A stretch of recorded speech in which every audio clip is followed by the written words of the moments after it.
What's up, everyone? Tyler Tamboline here, aka ToeTagginTambo, back for another edition of our Sunday, very early off the chalk show. Got my boys AP, JT Hayes. Get to them in a minute. Want to wish everyone a happy Halloween. We were joking before the show came on. I don't think that's canceled yet. We can still celebrate Halloween. I'm not sure what happened to these guys' costumes. I, of course, am dressed up as a Week 8 Millie Maker winner, so we're here to roll. We're gonna have a good show. Bring in my guy AP though. AP, what's going on, my friend? How you doing? Yeah, I think my costume last week was better. I at least had the shades going on. I can see this week. I invested in some glasses that help to help you look at screens and stuff, and I can see. So we're all good to go. Yeah, I'm excited about this week. I think it's going to be a good one. I think as we're talking about, it's going to be a great week for tournaments. There's a lot of paths that I really like that I think are flying under the radar. So I'm excited to get into it. I most certainly agree. I love this week for that. Guys, if you haven't yet, remember, hit the subscribe button. I know we're at a very nice number of 6.9K subscribers right now, 6,900 subscribers, but we would like to get to 7 today. So hit that subscribe button. It's in your bottom right corner. Hit the like button if you haven't already. And while we're waiting for others to funnel in, hit the like button. I'm going to ask JT Hayes a question here, and not related to the slate, but hit the like button. And tell me what your favorite treat is on Halloween, whether it's your own personal or stealing it from your kids like I plan on doing. Mine personally is a Twix bar. But JT Hayes, how you doing this week? And what's your favorite Halloween treat? I'd like to know. It's got to be a Reese's Peanut Butter Cup. Okay. I eat those things. They're a perfect late afternoon snack. And, the challenge, of course, is you get a bunch of these, let's say a few thousand of these to give out for Halloween to trick-or-treaters. And I just can't bear to part with them. So poor trick-or-treaters, they get nothing. I'm disappointed. I remembered yesterday was flying back to Atlanta, watching the #1 Georgia Bulldogs spank the Florida Gators on the plane. And I said, it's Halloween. I should really get a costume. But I'm dressed up as a future fan of the World Series winners. We're going to get done hopefully tonight. So it's been a big week, big day here in Atlanta sports, and the Falcons play too. So it's just a fantastic day. I probably won't sleep until Wednesday, but it's good to be here. Good to be back. Yeah, hey, happy to JT. have you back. All good for the ATL side. Go ahead, AP. Yeah, do you ever put those in the freezer? That's like the best. I like putting those in the freezer, get them nice and chilly, and they make for just the best, like nighttime, right before bed, little candy. It's perfect. That's a whole nother show, AP, on the debate between chocolate frozen or not. I know a lot of people like to put it in the fridge or the freezer to get it chilly and then have it that way. But me personally, I like it straight up. What was your treat, AP? What'd you pick? Oh man, favorite candy? Yeah, for Halloween candy, man, or chocolate, whatever it might be. Oh man, that's a tough question. I've always been a sucker for like anything that's like a gummy type of deal or chocolate. So I mean, I don't have one off the top of my head. It's I literally just steal whatever the kid like. That's why you and Holden get along so well. Yeah, me and Holden. Because the did he ever go to that party? Did you guys hear about this? Like he was trying to get Mangone to go to a swingers party. We got Holden's coming up on the next show. We gotta we'll have to hang around and see if they get story time going, because I want to know what happened with the swingers party. Yeah, we're definitely going to be doing that. And definitely, guys, stick around. Like we said, after this show, we've got the Morning Wood, Big T, Hoop, Holden, and then we've got our premium show. If you guys haven't signed up yet, now is definitely the time to do it. We got a lot of winners this week stemming from Hoop and Club Camcole shipped the Millie. Club Camcole shipped it twice. The lineup's so nice, he put it in twice, shipped that. Hoop was in there. That was on Showdown the other night. We've had NBA. Tons of winners. AP's got his heat map over there. If you guys haven't checked that out, I'm personally using it daily. Love that. He's been on a heater of his own right. And then baseball. Big T, the Showdown shipper. It was like 3 slates in a row. He's just using these relief pitchers and taking everything down. I've partaken in that a little bit as well. So if you haven't signed up, now's the time. RPS Heater 25. Get yourself 25% off the first payment. And we can get started here, guys. We've got well over 100 now filed in. We've got likes already to 33. Let's get to 50 quick. Let's roll that out. We'll get to 100 and go from there. If you guys haven't joined us before, it's pretty simple. The show's called Off the Chalk. We're going to talk about all the positions over there on DraftKings, and you can relate it to any site, but just thinking in general of quarterback, running back, wide receiver, tight end, even defense. We'll give you some takes there at the end. And we're going to talk about who's popular, what we might be doing with them, and then if we're not playing them, maybe some other guys we're going with to get off of them. So JT Hayes, I'm going to start with you. I was talking before the show a little bit. I call it the elephant in the room, but just there's 12 games this week. The ownership, if you look at any ownership projections across most sites, they're pretty dispersed. There's obviously some guys, and we're going to talk about them at each position and who they are, but we don't have that 40% this guy or, multiple stacks that are going to be owned this way or anything really like that this week. You can go off the board pretty easily here, I think, on this slate. So what are you doing at quarterback? We've got right now, it looks like Hurts number 1, Josh Allen number 2, and then debatable after that, but maybe your boy Matt Ryan is even showing up as coming in 3rd as of right now. So talk to me about those 3 and then what you're doing elsewhere. Yeah. So I think let's start with this Miami Buffalo game. A lot of people trying to talk this into somehow it's going to be a close game. This is the second divisional matchups tend to be a little bit lower scoring. But the first matchup, Buffalo trampled Miami. Not a whole lot has changed in Miami. This was a game that Tua got hurt in. Look, Tua's had some good games against the Falcons, who don't play defense. Had a good game in London against Jacksonville, who have a rebuilding defense. This is not a good spot for Miami. I expect this to be a spot where, to be honest, my favorite defense on the board may be the Buffalo defense, priced down now at 3.3. So does Josh Allen at 8,100 have the type of game script that's going to allow him to get into the high 30s? He could. He's Josh Allen. He could get there with his legs. But I think of those 3 that you mentioned, Hurts is probably the guy that maybe I would go to. But my favorite quarterbacks are showing up lower than 2% owned in these cases. And I'm just going to be honest. I know that, this is a thing where I think people say, well, I have to play the name, right? Matt Stafford may be somewhat popular. Tom Brady, who I think is in a fine spot against New Orleans, but another team that should win easily. And you've got the team that's giving up the most fantasy points to quarterbacks in Denver against Teddy Bridgewater, who's done well in these games. Bridgewater priced down at 5.4. He's going to get Jerry Jeudy back this week.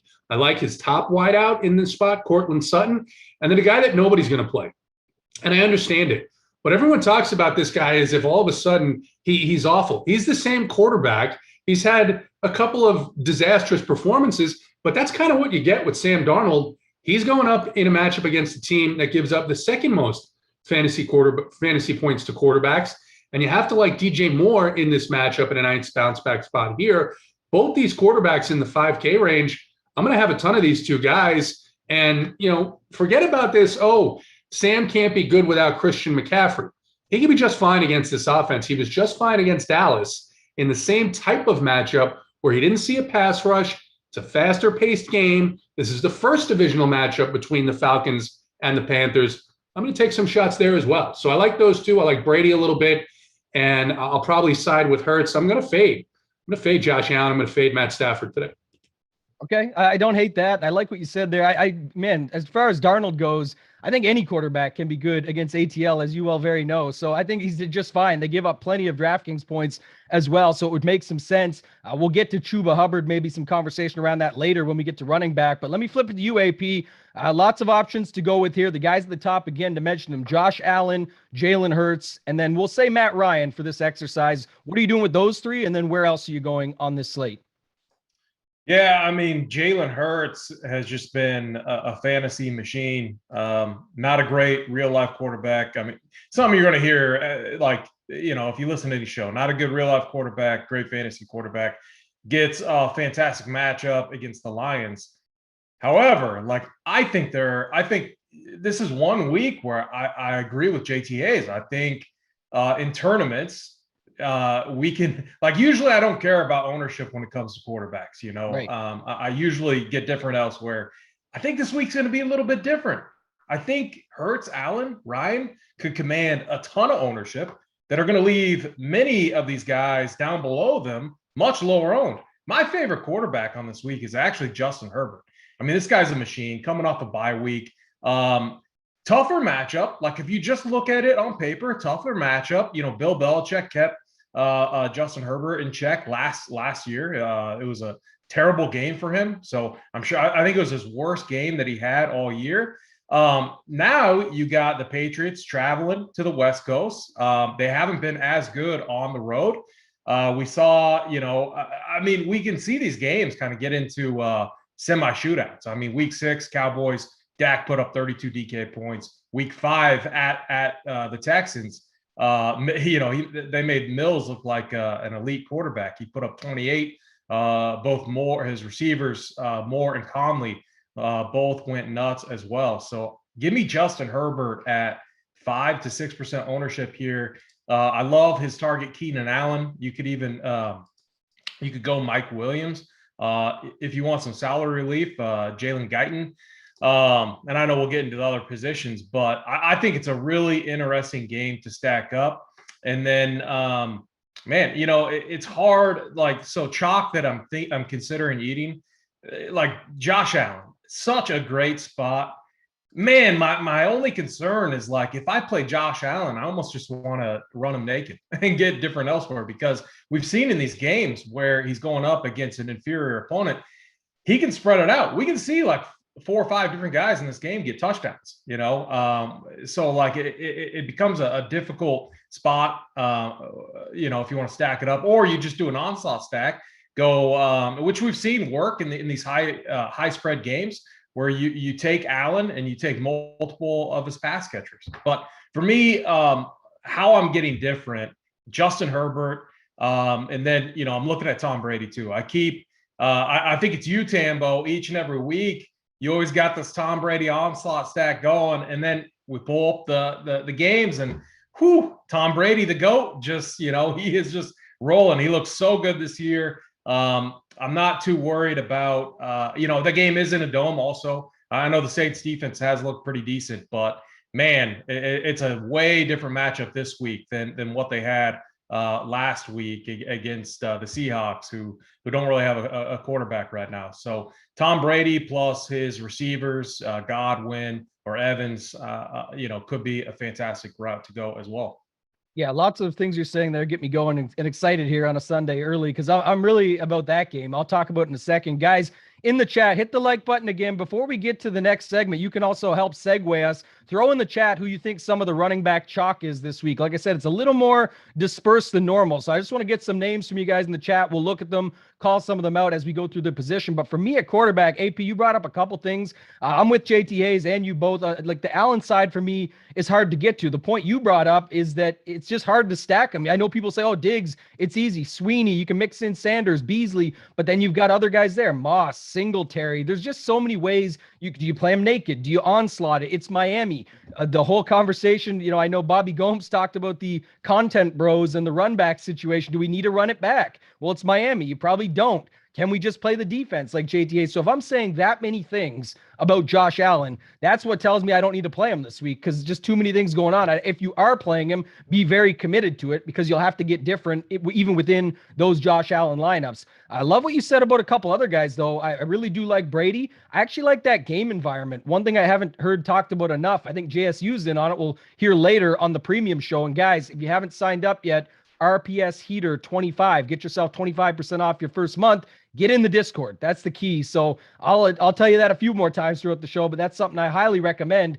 But I know that it's a Jameis Winston revenge game we've got going on here. He should keep the game going, keep it pumping, have Brady going. And you talked about it with Brady and me mentioning him. It's because he literally just throws the ball. It doesn't matter if they're up 20. It doesn't matter what. He just wants to throw touchdowns and continue to smash. So I love that game environment. I like the Herbert call. Eckler himself put out, I think it was on Instagram or Snapchat, I can't remember where I saw it last night, but he put himself into his own fantasy lineup with a wink smile. So I think he's going to be out there playing today, no problem. That's probably the best source that you can get. So Eckler, Williams, Allen, you've got to decide who Belichick might key in on, but I think there's a lot of ways that you can go in that game and play it there.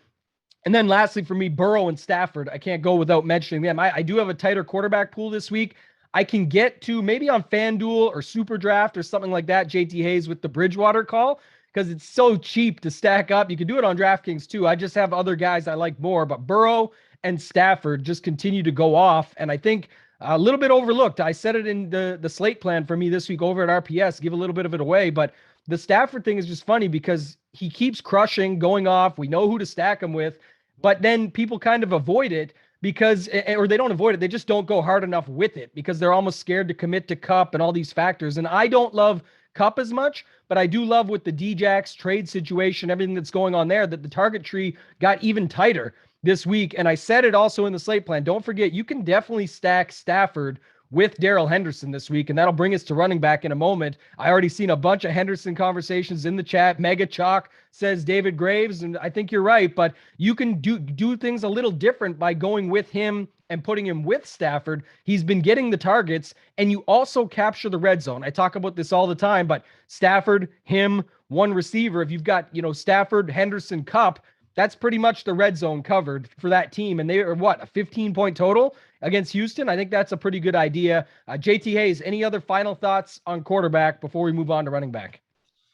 No, the one thing I'll say is I think in a week where there's no clear spend up at quarterback, because you have a couple of these guys, like we talked about, Brady, Herbert against the Patriots. We've seen this happen. I mean, a couple of weeks ago, Baker Mayfield was on the Millie Maker winner because he was cheap enough that it allowed people to get to the top option from a number of good offenses.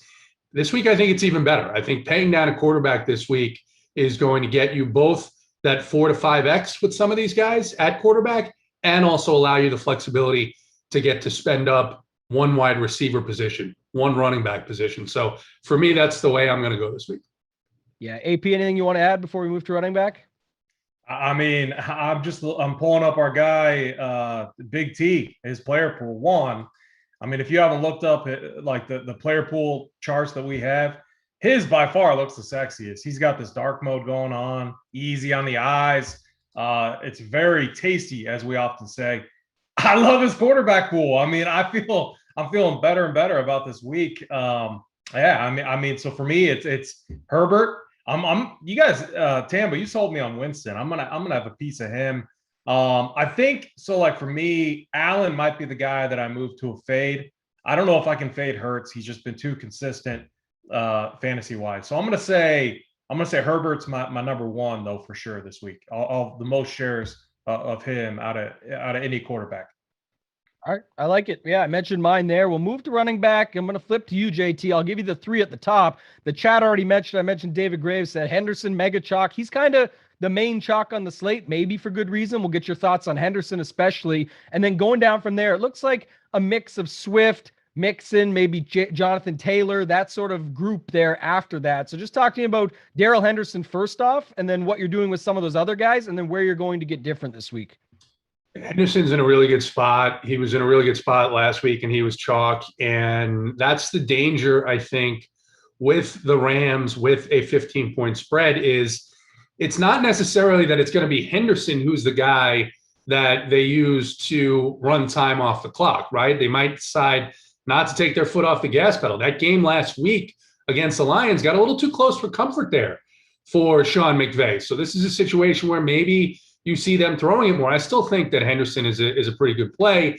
I think there's other players. I see a lot of people coming off of Derrick Henry because of some of the changes in that game with the line movement there, and now they're a 3-point dog. And it's sort of like, well, does that really make it that bad of a game environment for a team like the Titans who have no weapons now? I mean, they've got Derrick Henry and they've got A.J. Brown.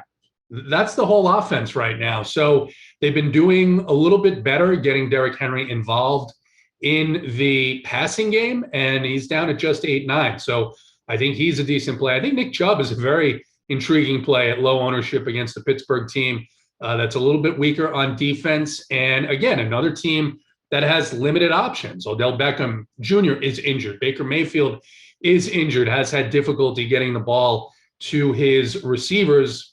And then a couple of other guys that I like. James Robinson for the Panthers against the Seahawks. Seahawks have been torched by the run all season long. And then for Atlanta, I mean, I've talked about this guy now a couple of weeks. I was not a fan of this early in the season, but I have to adapt to the situation. And the Atlanta Falcons are using Cordell Patterson in a number of different ways. They're using him as a wide receiver. They're using him as a straight up running back. They gave him, I think it was 12 or 13 rushes last week, and he got 60 yards rushing, and he got a couple of passes. And this is a Panthers defense that's not going to stop anybody. So I think there's ways to get away from Swift in particular and a couple of these other plays. The Philadelphia situation earlier in the week, I have one season-long fantasy team, and I picked up Kenneth Gainwell. And, of course, they then promote Jordan Howard to the main team from the practice squad, and we're not sure what the Eagles are doing. It seems like Nick Sirianni just simply picked up Doug Peterson's playbook. I mean, I don't understand what they're doing in Philadelphia, so it's going to probably keep me off for the most part of that Philadelphia run offense in what otherwise is a pretty good matchup. Yeah, I like some of those guys. I'll get to mine in a minute. AP, I'll flip it to you. Just talk about Darrell Henderson first off. I want to get your take on him. He's obviously the mega chalk, if you will, on the slate, really. I think, it's one of those things where in 2021, people don't care about a guy that busted you the week before. They just go right back, and they continue to do so until he eventually hits. And we know in the past, running back chalk is typically the quote-unquote good chalk, if there is a thing. So what are your thoughts on Darrell Henderson and then some of the other guys there below him as far as ownership are concerned? Yeah, I mean, you're projected to get 16, 17 plus rush attempts, maybe a couple targets out of the backfield. His price is very fair. I think if you don't have a piece of him, you need a piece of the receiving core here, maybe Cooper Kupp. But I do think he's just a really I don't play cash, but if I was playing cash this week, I would definitely have a piece of Darrell Henderson. My one thing this week is Joe Mixon's kind of flying under the radar, and maybe it's just because some of these other guys are projecting just a little bit better. But I right now have Mixon as my top running back. I just think I see a 27 team total here. Cincy favored by 11. Mixon has been good. We've seen high rush volume out of him. I know maybe they ease him just a little bit. I know he was banged up a few weeks back.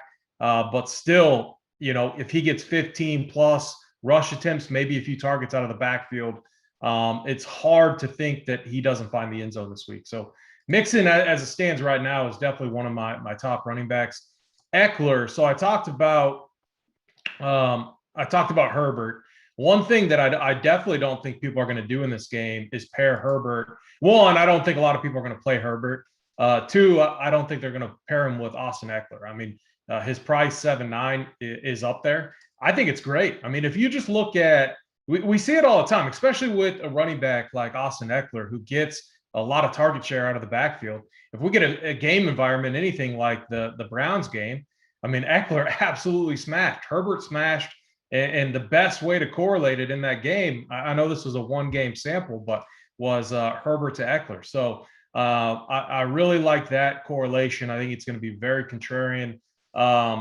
You got to think that Henry gets a lot of ownership at 8.9. That price tag feels a little cheap. I'm kind of worried about Derrick Henry, though. We've seen, these teams play each other a lot, and they always stack the box against them. They sell out to make sure that the big dog doesn't feast against them. I think we're going to see that again today. And I have a few routes where in my non-Henry lineups, I'm going elsewhere. But and then, one guy that's just treated me really well this year, you both talked about him, but DeAndre Swift. He's, in the NBA streets, we talk about usage and targeting guys that have high usage rates. Man, on this Lions team, this guy's doing everything right now. I would consider him a high usage guy. They're using him on the ground. They're using him out of the backfield. 10 targets last week, 7, 6. This guy has a floor of like 6.5 targets. So I know those game scripts are the Lions trailing, but they're so thin in the receiving core right now that I think they just have to use them. And Goff is scrambling. He's looking around and he doesn't see anyone. So he's constantly going to his safety valve in DeAndre Swift. So 7.1 is a very fair price tag for him. I might actually bump him up just because the Eagles defense against the run and against running backs in general just hasn't been as good. I want to find a cheap guy because I've been messing around with a few builds. I'm hopeful that one of you two can sell me on a cheap guy. Gainwell, he's naturally the cheap guy I want to go to. It just feels like it could be a trap spot, especially when you got Hurts back there who loves to use his feet. and could definitely vulture him, around the goal line. So I don't know if one of you guys got a cheap running back. If I can find a guy right around that 5K or under range, I got a few builds that I really like paying up at receiver. Yeah, I think that's some good calls. We're pretty much arm in arm on a lot of picks at the top there. I'll get to the cheap guys in a second to roll one out for you. I got a couple there down at the bottom. I think it makes for some interesting construction. I like to go a little bit more balanced with my lineups, but these guys can still fit that without going way down to the very bottom. But I'm with you on Mixon. Evans is also out there, so it's really just Mixon versus Samaje Perine. Playing around for targets and opportunities. I do like Mixon quite a bit. Another thing is you can definitely stack Mixon with Burrow. So with me being on Burrow, Mixon's going to show up in some of those lineups as well. But I'll just have a lot of Mixon in general, mixed about, pun intended, the other quarterbacks that I'm using. So he's in there. DeAndre Swift, I'm fine with that. I think in both game scripts, he can work. I know that Jamal Williams is behind him and whatnot, but if they're down, of course, it's even better. You talked about his usage and his targets. His targets are just so valuable. It's not just that he's getting them, it's what he's doing with them. And that's what matters most to me. So like you said, nice little floor built in there with potential for a really strong ceiling. Eckler naturally, just because of the builds with Herbert. And then two more guys that I'll get just that will fall in because of the game environment. And I talked about it, but Fournette and Kamara will actually pop into my builds this week because of going after that Tampa Bay and New Orleans game. So not a lot of them, but just because I'm going heavy on that game and that's where I'll have some game stacks and everything, just telling you everything here. I think that's a big one. And I like the call JT Hayes on Nick Chubb. 6,800, man. That seems insane. Any other week, we'd be all over it. I'm not sure why he's not extremely popular, or maybe it's because of the late news that him and Baker were activated, whatever it might be. AP, here you go. I'll flip it back. Couple that I can kick over to you. So Elijah Mitchell, don't know if you can go there. On the opposite side of that game, Khalil Herbert could be a guy. I know San Francisco has some injuries there. That could make some sense. And then the last one, give me your thoughts on this. But if you wanted to just play a secondary stack in the Houston LA game, I think you could even go to David Johnson. They just shipped out Ingram this week. He's cheap. I don't expect them to do a lot, but most people say, oh, that game script is horrible for him. He gets targets too. So he's at his price. He doesn't have to do very much. If you just want to have a little mini stack with him and one of the guys from the Rams, what are your thoughts on some of those cheap guys and then any others that you've stumbled across? Yeah, Herbert. I mean, I played him a couple times. That game, I was just like, I wanted to cross off. I mean, it wasn't a game I wanted to target, but Herbert, that price is fairly attractive there. The chat is on one too. Michael Carter. I looked at him. I actually looked at we talk about not playing running backs, like playing against each other in a game. But if you get the right script, you got a quarterback who probably will be forced to dump it off playing from behind, and Mike White to Michael Carter. It could work. I mean, you could get a mix in Michael Carter correlation there that could be that honestly could work. I mean, I've seen almost everything work in NFL this year. I think it's just, I don't think you can really rule out anything at all. So what about this? Have you ever seen this correlation? Have you ever seen Taylor Swift win a Millie Maker with Jonathan Taylor and DeAndre Swift in the same lineup and get the Taylor Swift correlation? Swift. I like that. Yeah, I like Jonathan Taylor this week too. I've been playing him heavily in Showdown formats, and he's just been printing for me. The guy is an absolute beast at 7'2", and he's getting more targets. They're using him in weird ways too, like almost setting him out there as a receiver. We saw that against the Ravens. So they're finding different ways to get Jonathan Taylor involved. So I like that call quite a bit. I might, just thinking about it, if I get overweight on a few pieces like my quarterback, running back might be the area where I kind of spread it around. That's kind of what I'm leaning right now. Yeah, I don't hate that. I like that the chat brought up Michael Carter, Tim Burhoff, Michael Carter dump-offs. Definitely forgot to mention him. I did mention him on the Thursday show over at the Mayo Media Network. Usually myself and JT Hayes, we've rotated weeks off, but we'll be back, I believe, this Thursday together. JT can correct me in a moment if I'm wrong, but I think that that was a spot I just mentioned where with Mike White, like AP just mentioned, at quarterback in there, a lot of people will say Cincinnati D and get after him. What if they just want to hand it off and dump it off and make things easy on him? Man, Flacco thinks he's even getting in there at some point, so we'll have to see what the Jets do, but I don't hate Michael Carter, especially in the game stacks or the 3-1s, 2-1 builds, whatever you've got with Burrow on the other side. I think it could make a lot of sense. JT Hayes, talk to me about the cheapies at running back here before we move on. And guys in the chat, Enter some of the chalk wide receivers you're seeing this week. Let us know. Don't forget to hit the like button. If you can type in the chat, you can most definitely hit the like button. So do both. Let us know. And JT Hayes, talk about the cheap running backs. Yeah, my favorite play on the Jets offense is the Bengals defense. I think if you watched this game with the Patriots and the Jets last week, I think the Patriots running backs scored close to 60 fantasy points amongst the three of them. I think you can play Samaj Perine in this game. I don't think, I hate to say it, Tim, I don't think it's a Burrow game. He's priced at 7-1. I do like the pricing on some of his receivers, particularly Tyler Boyd, but I think this is a spot where the Jets are in a whole lot of trouble, and I don't see them mounting a lot of offense with Mike White or Joe Flacco or whoever they put in there. This Bengals defense has been really good this year. We saw that it was just, I think it was last week against the Ravens.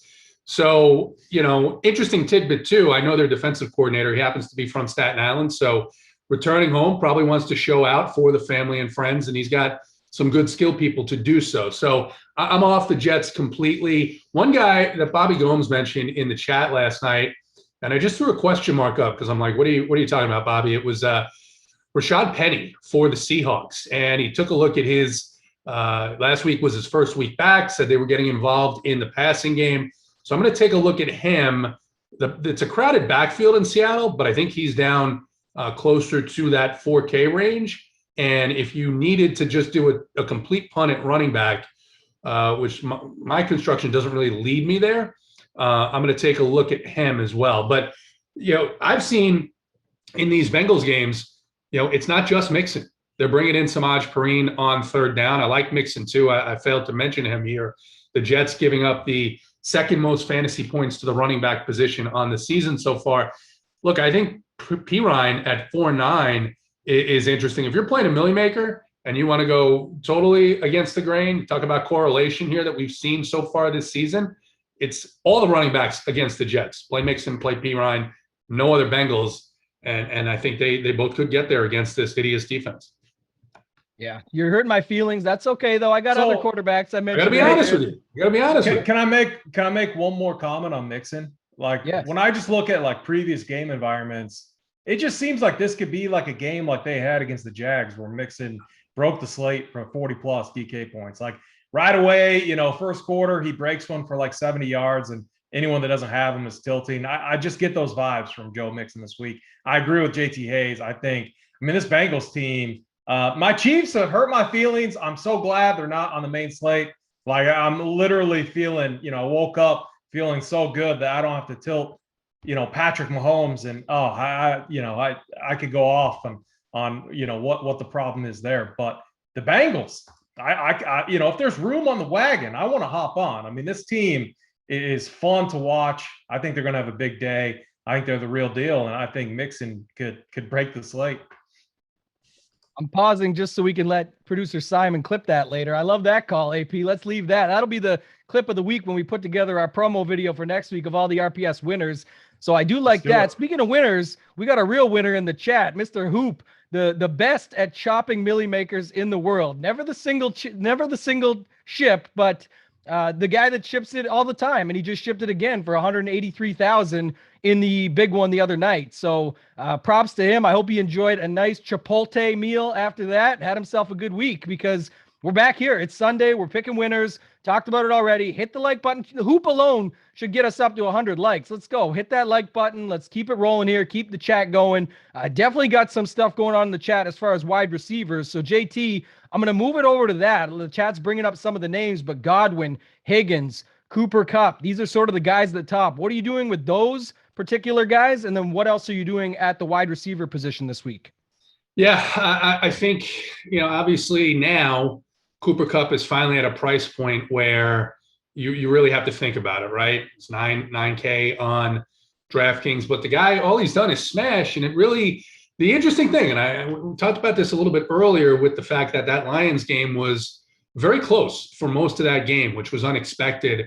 And that allowed him to get there. I don't see this game against the Texans going that way. To be fair, I didn't see the Lions making that a game either. But the Texans team, you mentioned they traded Ingram. Cook's really the only weapon there. And if you're the Los Angeles Rams, you have to be thinking that you're going to smother him. So I don't know if it's a week to play Cooper Kupp. I agree that I think one of those guys, Kupp, Woods, or Van Jefferson now. I think Van Jefferson is only 3.9 on DraftKings, so he's intriguing in terms of a low-priced piece of that offense that has the highest implied team total on the slate. You mentioned Chris Godwin. I think Chris Godwin is a really good play. Antonio Brown out again. Mike Evans is going to see Marshawn Lattimore. That's what happens every time they play the Saints. And Evans can break that coverage, but he just hasn't done it against Lattimore. So he's interesting. A couple of off-the-chalk plays here that I looked at before we got on. One is DJ Moore. I like DJ Moore a good bit against this Falcons defense, as we talked about. I like Cortland Sutton.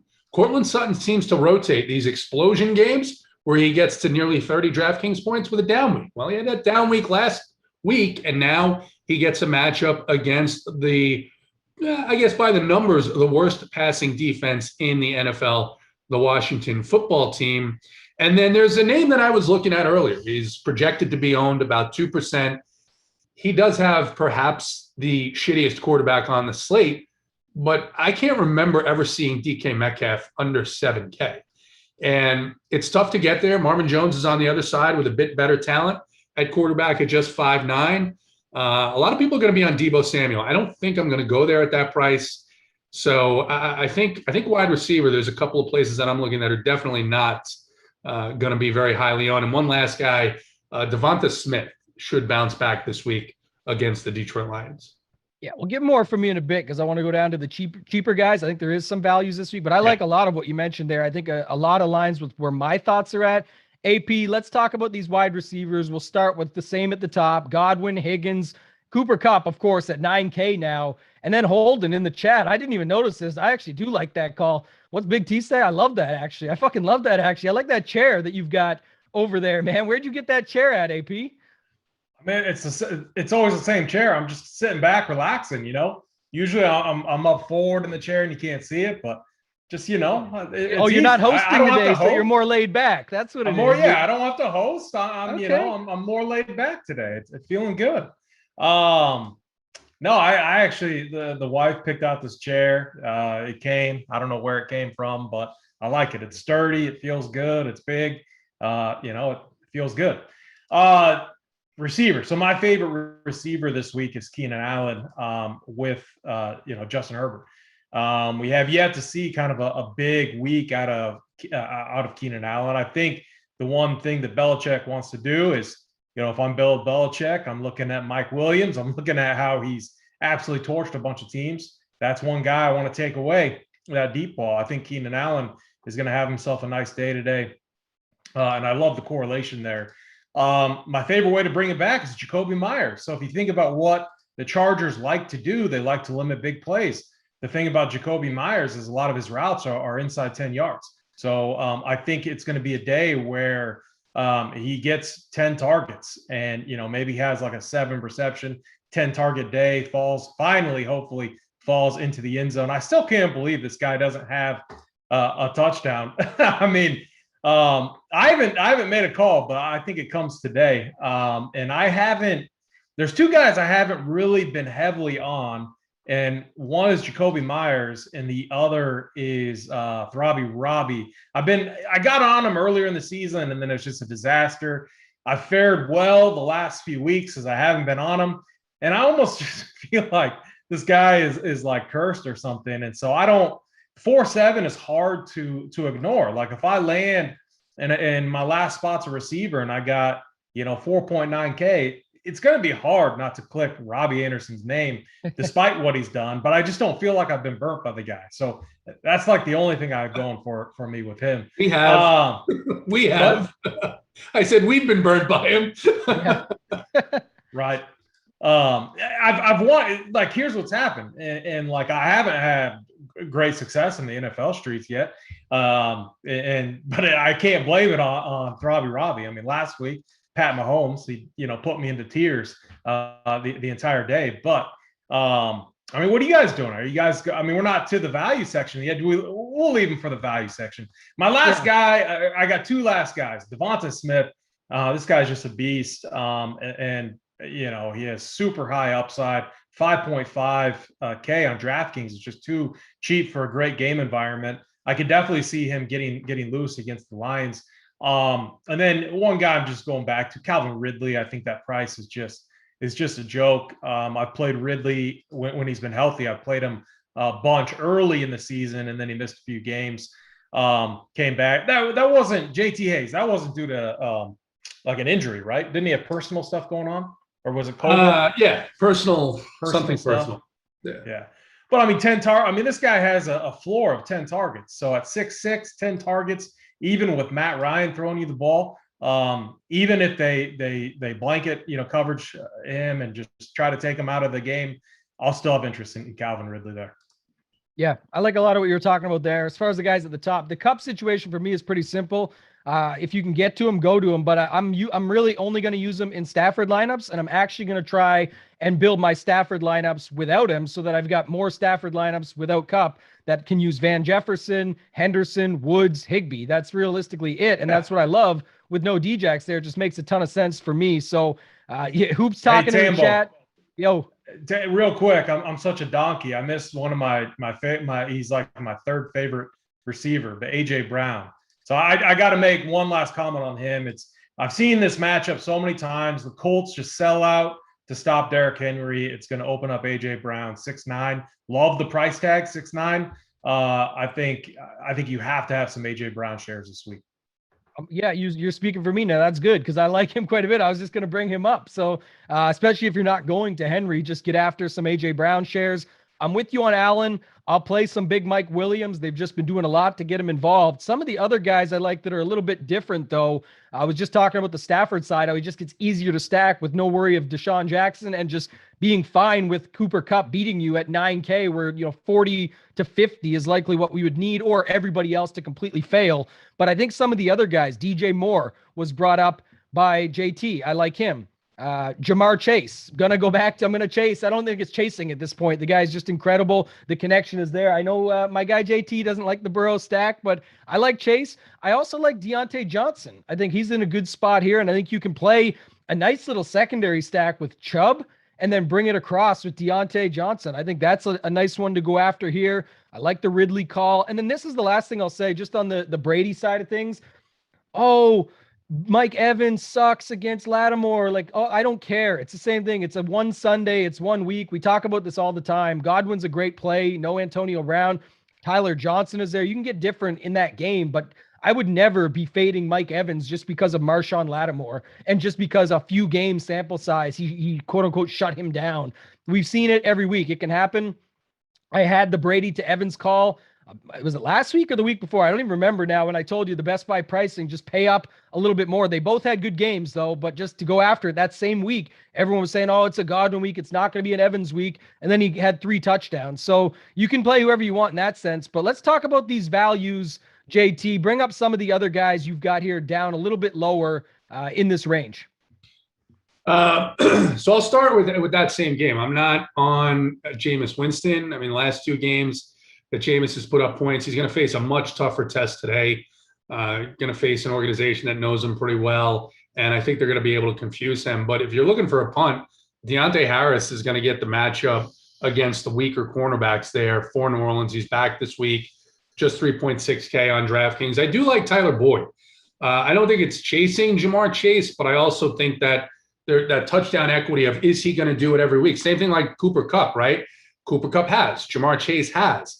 Now Chase is priced up at 7.5, and if he gets to 30, you can replace those points with a lower priced wide receiver. So Boyd just 4.8. He's going to hang around in the slot there, which is like most places, a good place to attack the Jets. So I like that play quite a bit.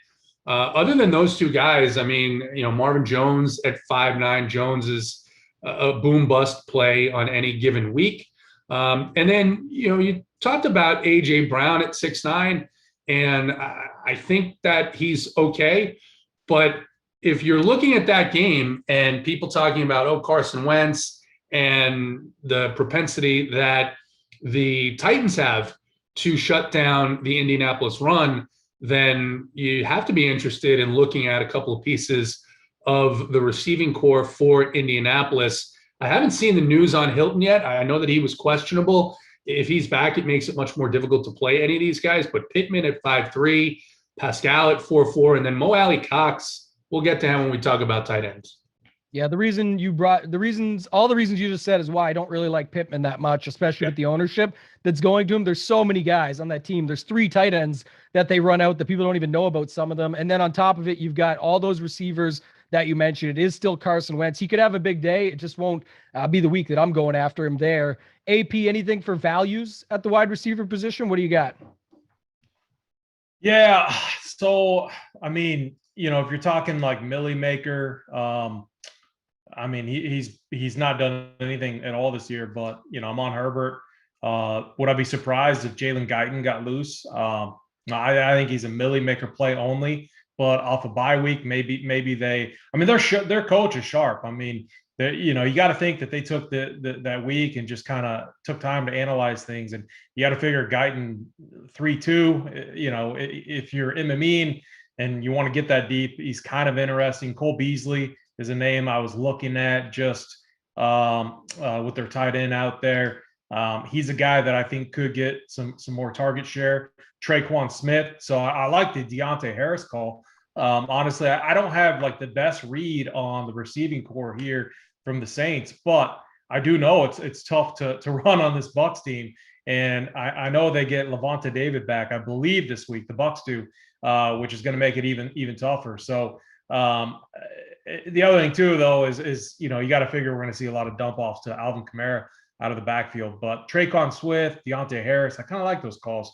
And then Robbie Anderson is the other guy off of my list, but you guys might have scared me off of him. I mean, if I'm playing the Atlanta side of that game, Robbie Anderson is kind of like the easy way to bring it back. So I think the better way to bring it back, though, is probably DJ Moore. I mean, again, almost like a 10 target share floor. So if I was stacking that game up, I don't know. Robbie Anderson just seems like the square way to go. You probably want to go DJ Moore and maybe Russell Gage. Maybe instead of Ridley, maybe you go Russell Gage. Gage is a guy that has treated me well in the past. So there's a few value guys that I'm looking at, but none of them are really popping too hard for me.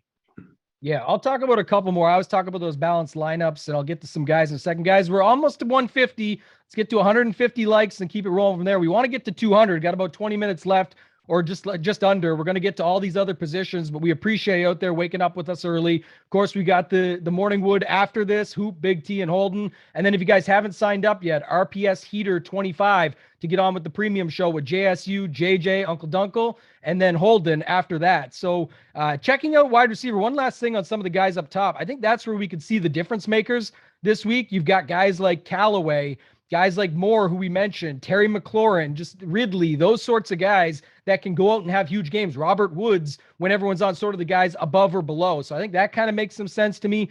Going down, some other guys, I guess if you wanted to run back some sides there, like a Crowder in a trade feature. I don't know. There's been a lot of talks around him getting traded. Elijah Moore's there as well, but just little things like that. Going down the board, Quez Watkins. You guys mentioned Devontae Smith. I think he's good. I'm running a lot of mini stacks there. I mentioned earlier with DeAndre Swift, so I can run back with Smith. I can run back with Smith. I can run back with Quez Watkins or even Goddard. And we're going to get to tight end in a second. Guys, throw in the chat the tight ends that you want to talk about, the chalk tight ends. We'll talk about that position in a moment. I'm trying to see if I got anyone else here. Agnew keeps getting brought up in the chat here as well for Jacksonville. You could pair him up with the Jags D. He does a lot. I think his last game out was 5 for 78. He returns kicks as well. JT, I see you smiling. Any Agnew love for you before we move to tight end? So I think if you're getting to Agnew, you're playing like Kupp and Henry, right? I mean, and at that point, your lineup becomes, I think, a little bit disjointed. You talked, I think, very eloquently here and on Mayo a couple of times about a more balanced lineup. Doesn't mean that everyone is 6'5" flat, right? It just means that you don't have to get to those deep plays. It depends. You want to play him in the Millie Maker, fine, but he's not close to the guy who I think can do all the damage this week in that game. So I don't have any Agnew this week. All right. And then the other guy that was brought up in the chat that I actually do like, I mentioned him a little bit earlier. I think Tyler Johnson is definitely in play. I think, again, Brady just likes to throw the ball. AP mentioned a good one in Jalen Guyton for the game that he's on with Herbert there. And he's, talking about Brady too. I think that's just a type of spot where you can go when you know your quarterback's going to be chucking it. And listen, these guys, the Bucks, are even throwing it when they're up late. They can be up huge and they're still chucking downfield. So I think there's definitely a big opportunity for Tyler Johnson today. Everyone probably thinks the bias is there. I always use the first name joke. It's not to do with the first name. It's actually a good play, I think, at that price. And then Van Jefferson, another one. If you want to just get off cup and be able to get after it, that's a good offense. They want to probably prove a little bit more. Last week was close call for them against those Lions. So I think they're going to want to show out here against the Texans. I think they definitely cover this week. I know it's a big spread. Most won't play those, but I like that from a betting perspective as well. Scary Terry, David mentioned here. I just mentioned McLaurin. JTA's likes that Bridgewater side. I built some nice lineups, and for whatever reason, they were over on FanDuel that I was just messing around where you can get them, and the touchdowns matter a lot more over there than versus, don't have the bonuses. You don't have the full point PPR, no 100-yard bonus, etc. And I think that's where those type of plays make even more sense, where you can just get after it that way. AP, anybody else you want to talk about at wide receiver? If not, let's move to tight end because we've got Dan Arnold, Dallas Goedert, and Jared Cook. Go ahead if you got more at wide receiver, though. No, I think we did a good job covering wide receiver. Okay, well, we got Dan Arnold at the top. He's projecting as the highest owned play there. Probably why we're getting some of the Agnew love. If you want to have a little bit of a leverage play, I guess, you could get a cheap guy from Jacksonville. You go to Laviska Shenault, who we didn't mention, but what are you doing with Dan Arnold against Seattle at the cheap price tag? And then Goddard and Jared Cook are falling in behind. Cook, of course, with your guy, Justin Herbert there. So what are your thoughts at tight end? Yeah. I'm not on Dan Arnold. I get it though. I like cheap tight ends, but I think it's a good week to, I like Hunter Henry. I feel like Mac Jones has been the best rookie quarterback. Part of it is due to the coaches there building a good game plan for him. Nice conservative, easy looks to Jacoby Myers, to Hunter Henry. We also got a little Hunter Henry revenge going to face his former team. And so I like the price there. And he's found the end zone a couple times. TJ Hawkinson, Dallas Goedert, two other tight ends I like. Obviously, with Ertz gone, Goddard's going to be the lead guy there. TJ Hawkinson is pretty much their wide receiver one now. I think Amon-Ra St. Brown, kind of hurt our feelings last week, JTAs. Our guy Amon-Ra. Amon-Ra. Amon who? Some guy named Amon-Ra St. Brown was the best call of all time. Yeah. So Tyler, on the bet side, he's been killing NFL props. We were talking a little bit on Friday when we got off the NBA bet show. He hopped on. He wanted to talk about a few things, and I asked him, what he thought about this NFL slate. And TJ Hawkinson, he said he's going to have a monster game, so I put him right there as my favorite tight end, 5.4K on DraftKings. So I really like that call. You could even make a case for Kyle Pitts too. So for me, I'm going to get different by paying up. I'm fading the cheap tight ends this week. And it leads me down to what you said, Tambo, that balanced roster construction route. So I like it this week. Yeah, I like that. JT Hayes, you wanted to talk about some tight ends earlier there. What do you got at the position this week? And then what are your thoughts at Dan Arnold as the chalk?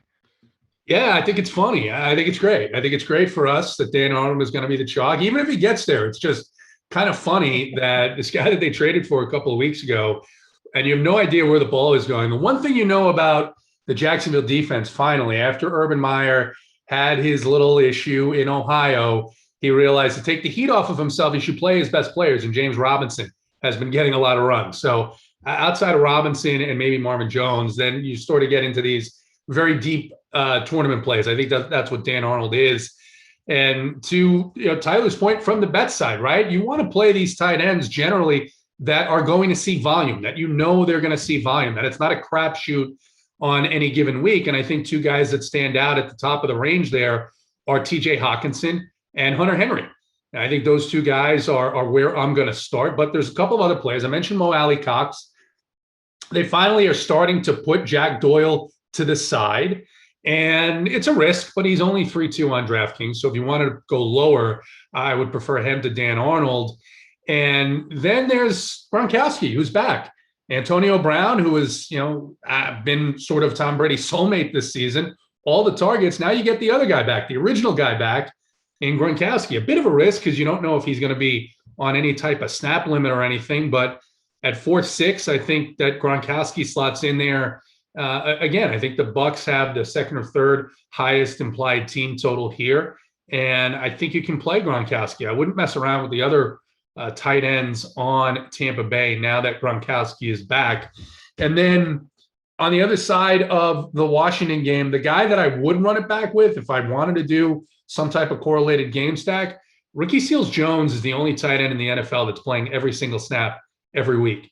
He's still just 3.8K. He's essentially the second look in that offense after Terry McLaurin. So I think those are the guys that are going to round out my tight end pool.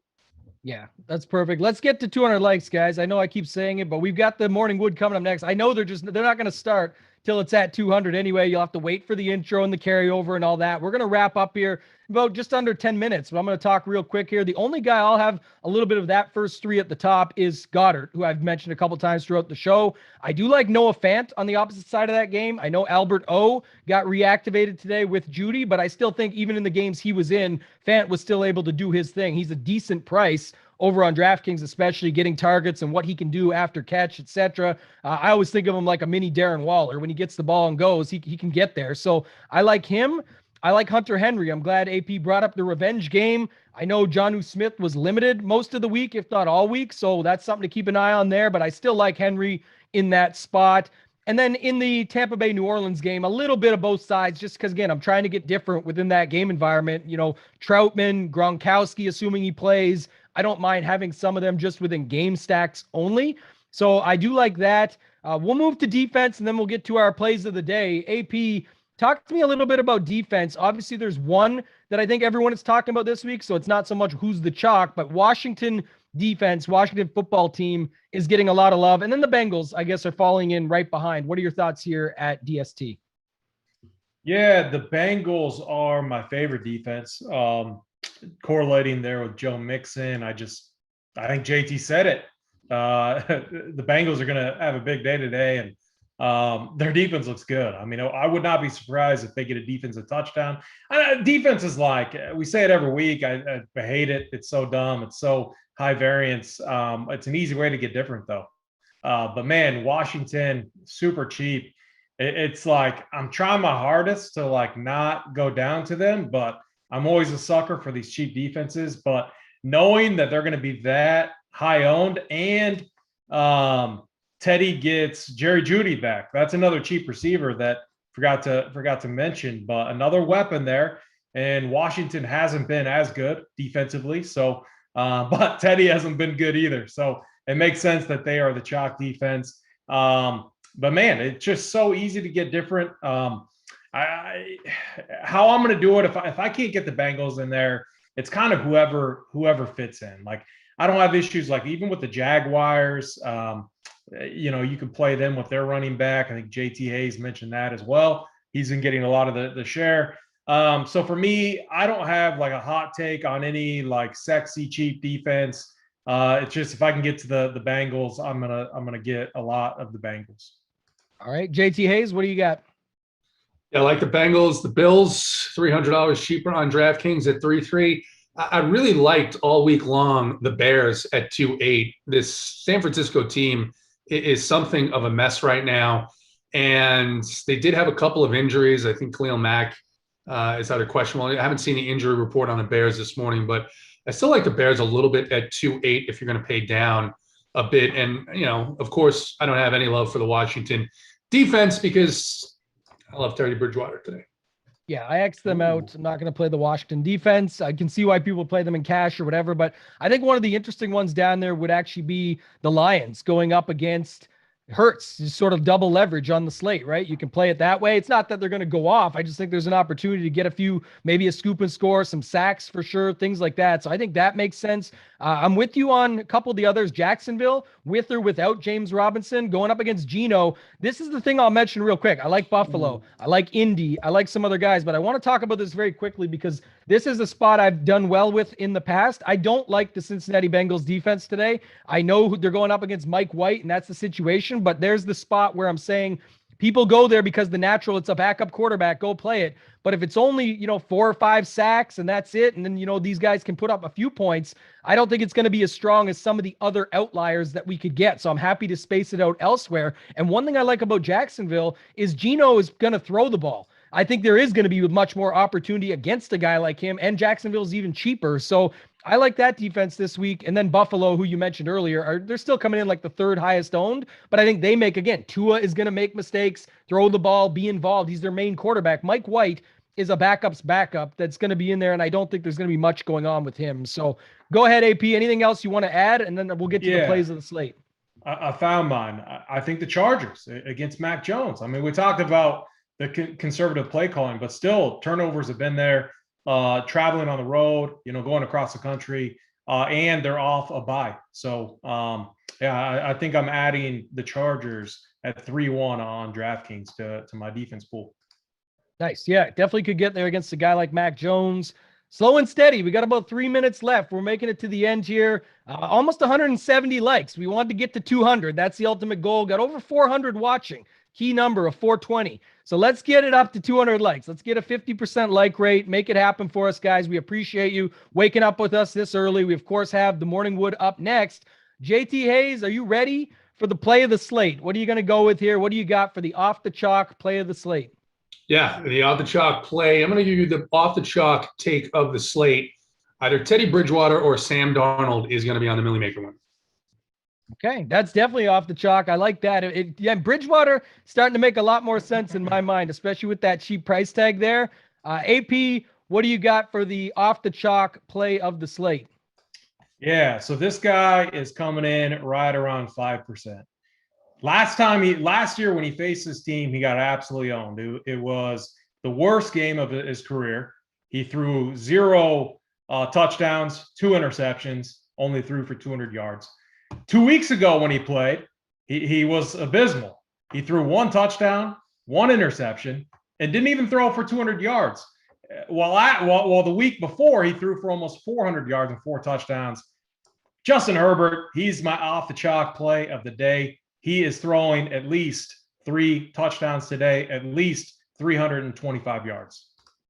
Yeah, can't be mad about that one. That's one of my favorite quarterbacks of the entire week.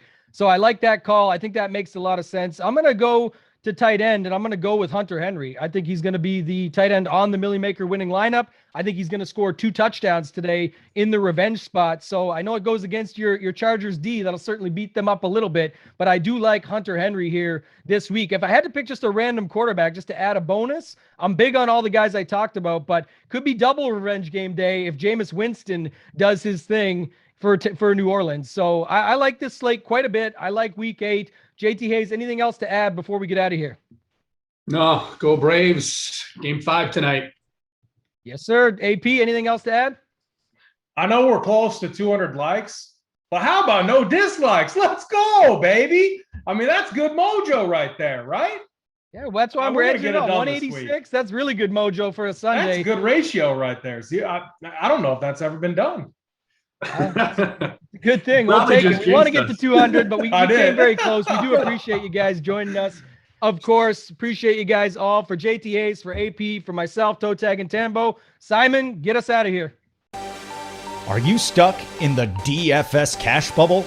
Can't quite figure out how to take that leap toward profitable results? Most of us don't have the time needed to keep up on all the news and stats necessary to be a successful player at daily fantasy sports, or the patience to read complicated spreadsheets and charts needed to make informed decisions. That's why at Runpure Sports, we've simplified the lineup building process to help you create competitive teams. Our content team consists of some of the biggest names in the DFS industry, including BigT, Hoop 2410, JSURab, AP, Draft Cheat, Mangone, and much more. Our contributors dominate the leaderboards in both tournament and cash game formats. These players provide you their top plays on a given slate in an easy-to-use format. In our core plays tool, our experts provide you with the players they'll be targeting the most on a given slate. These core plays give you the foundation you need to create competitive lineups. Our playbook is an easy-to-read guide to each slate, which will also help you make informed decisions. Our new cash game chart features the top plays on a given slate provided by our cash game pros Hoop 2410 and Mangone. We've got a page dedicated exclusively to DFS single game content. It's headed up by Big T, one of the top Showdown and MVP players in the world. Ask our experts and fellow premium members directly for lineup advice in our Discord channel, where our members have benefited by winning some of the biggest cash prizes across the DFS landscape. In our premium videos and articles, our experts lay out their favorite plays and strategies for a given slate designed to guide you towards profitability. Sell me on Aaron Rodgers. You don't need to sell me on Aaron Rodgers because I trust your opinion, but come on, sell me. So I think this year he's going to come in. He's going to selfishly try and throw as many touchdowns as possible. I think he's going to be a guy who, at the end of the year, we're talking about as an MVP candidate. Plus, check out our tiers, stack charts, slate plan, projections, and much more to help you make your lineup building decisions. So what are you waiting for? Sign up today at runpuresports.com to gain access at an affordable price. And for just a small added fee, you can also subscribe to our sports betting content on our bet site. Thanks for watching, and keep running pure. Oh, yeah! Big T! Best fucking name, by the way, let's be honest. Big T. Anything with a T in it. I love Mr. T. Remember Mr. T? Big T! It's your boy, Russ Hanneman. You can call me Uncle Russ. You're Big T, I'm Uncle Russ. I like the monikers. You can also call me Senor Tres or Mr. Fest, Russ Fest. You can call me ROI, which means radio on internet, but in French it means the king. So fucking yes. But I digress. Big T, Uncle Russ is here to wish you congrats on the giblets. Listen, I know you're the guy at Runpure Sports that fucks. Am I right? Am I right? You know I'm right. Come on, you know I'm right. This man hits the workbench and fucks. Listen, man, congrats again on winning all that money in DFS, Big T, and keep running pure. I like that. Fucking love that, actually. Big T, you're the man. You're the man who fucks. And one day you will drive a car with doors that open like this or like this, not like this. Yeah. Big T. All right, enjoy it, man. Hanneman out. No.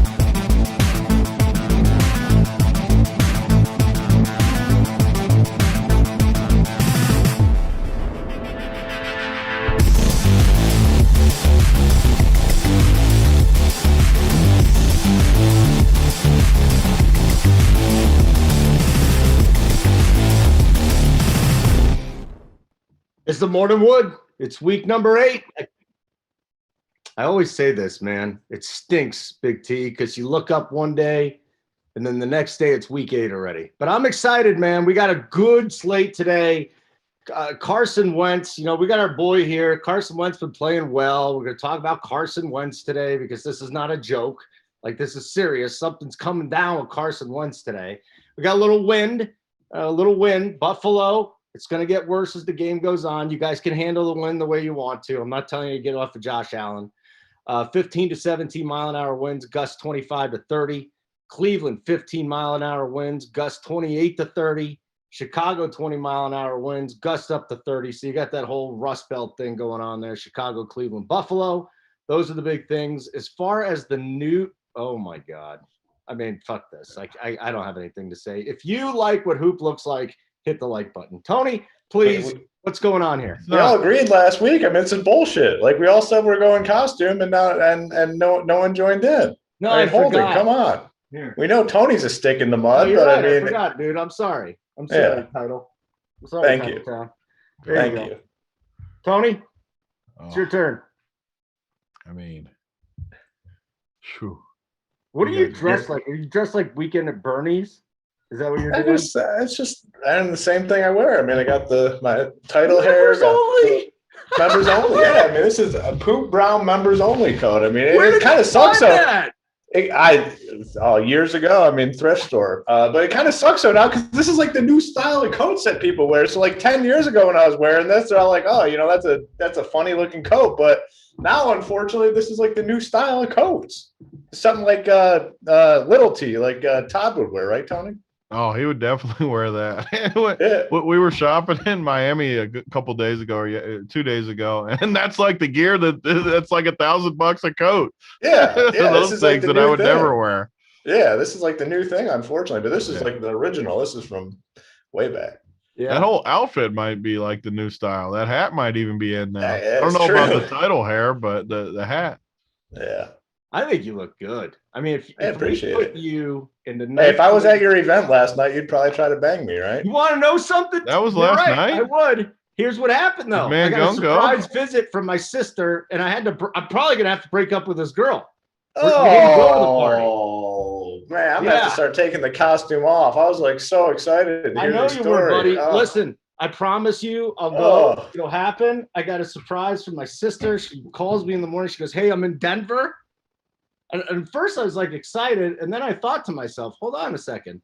I'm not going to a club with my sister. That's disgusting, right? So I had to call. I mean, that sort of event, yeah. I mean, yeah, I had to call a girl. She's like, why don't we hang out? I'm like, I don't want you to meet my kids. I'm not ready for that yet. So I think we're screwed.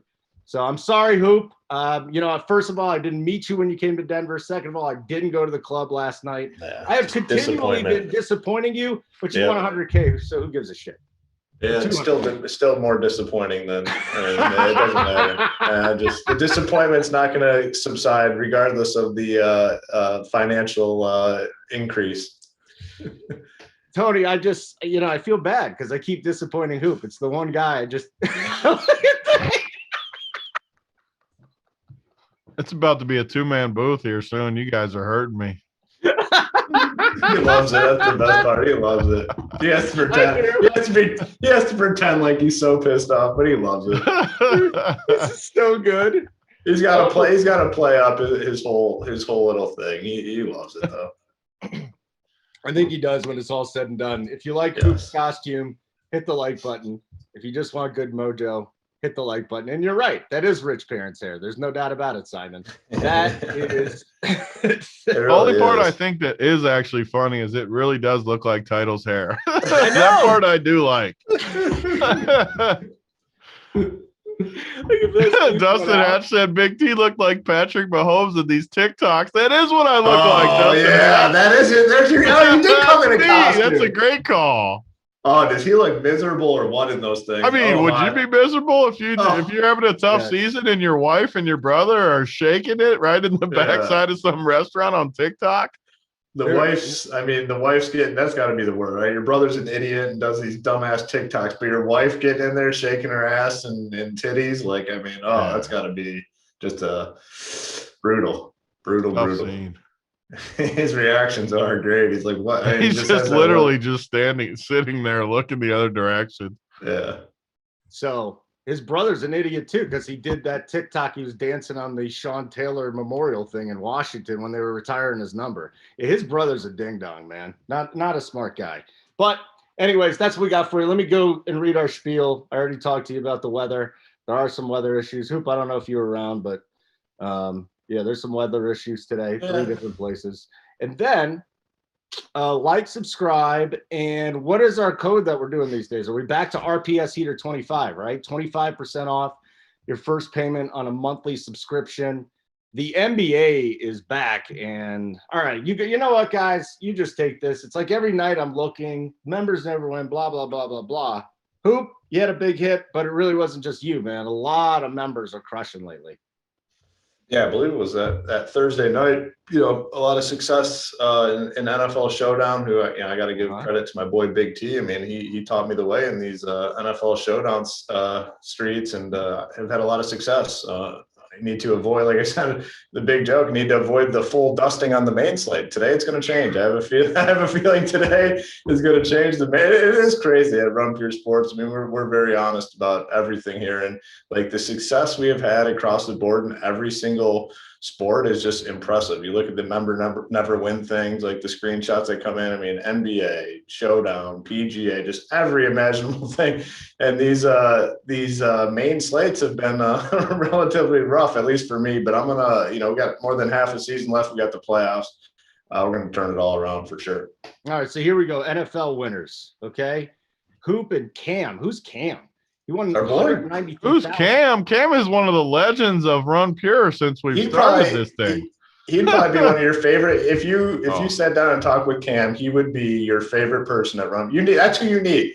Yeah. Set up one of those inside the studio things with Cam. Okay. I just want to show with exactly. The inside. I want them two on camera just talking. Okay. You would. I am telling you right now, there would be no topic that is off the table for him.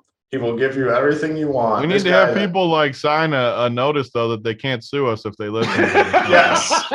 You're not allowed to watch it unless you sign the notice. Yeah. I don't think there's a question you would ask that he would refuse to answer. This guy is an absolute legend. Just great dude. And he played the same team twice, which is even better. And I swear I talked to him about it. I swear he didn't even mean to do it. Like I think he just put it in twice. Yeah. Like he didn't realize it was the same. I don't know what he did. He put it in early and then he put it in late. He was golfing all day, said on the course, hammering some beers. And I seriously, I don't think he did it on purpose. I think he was literally just, had a little fun during the day and then accidentally put it in. From what I understood, like he put it in early in the week, like we all do when we want to register. Forgot he was even in it. So when he got done golfing, he picked another team, put it in, and it just happened to be the same team that he put in at first. Yeah. That's absolutely spectacular. All right. So, by the way, inside DFS studio, I haven't done it like a year, but if you ever want to learn more about Big T and Hoop and the rest of our analysts, just go type in inside the DFS studio. They're actually really entertaining interviews too. So, I like it. Yes, AP. You really need Cam on there though. That will that'll boost the viewership for sure. We'll bring it back. We got more winners before we give you our winners. NBA, the Blind Bandit, 111K. The Punisher, 155K. The Punisher 2, 156K. I feel like they're the same person. I don't think you would go Punisher and Punisher 2, but who knows? And then Ncarn 53, 100K in NBA. We're still winning here in PGA. Birdie Monster, 100K. So this is good stuff. Love it. RPS Heater 25% off your first payment. Usually a couple times a year, just everybody's going to go bonkers. And we'll see about this week, guys. Big slate. Like I said, 3 spots with the weather.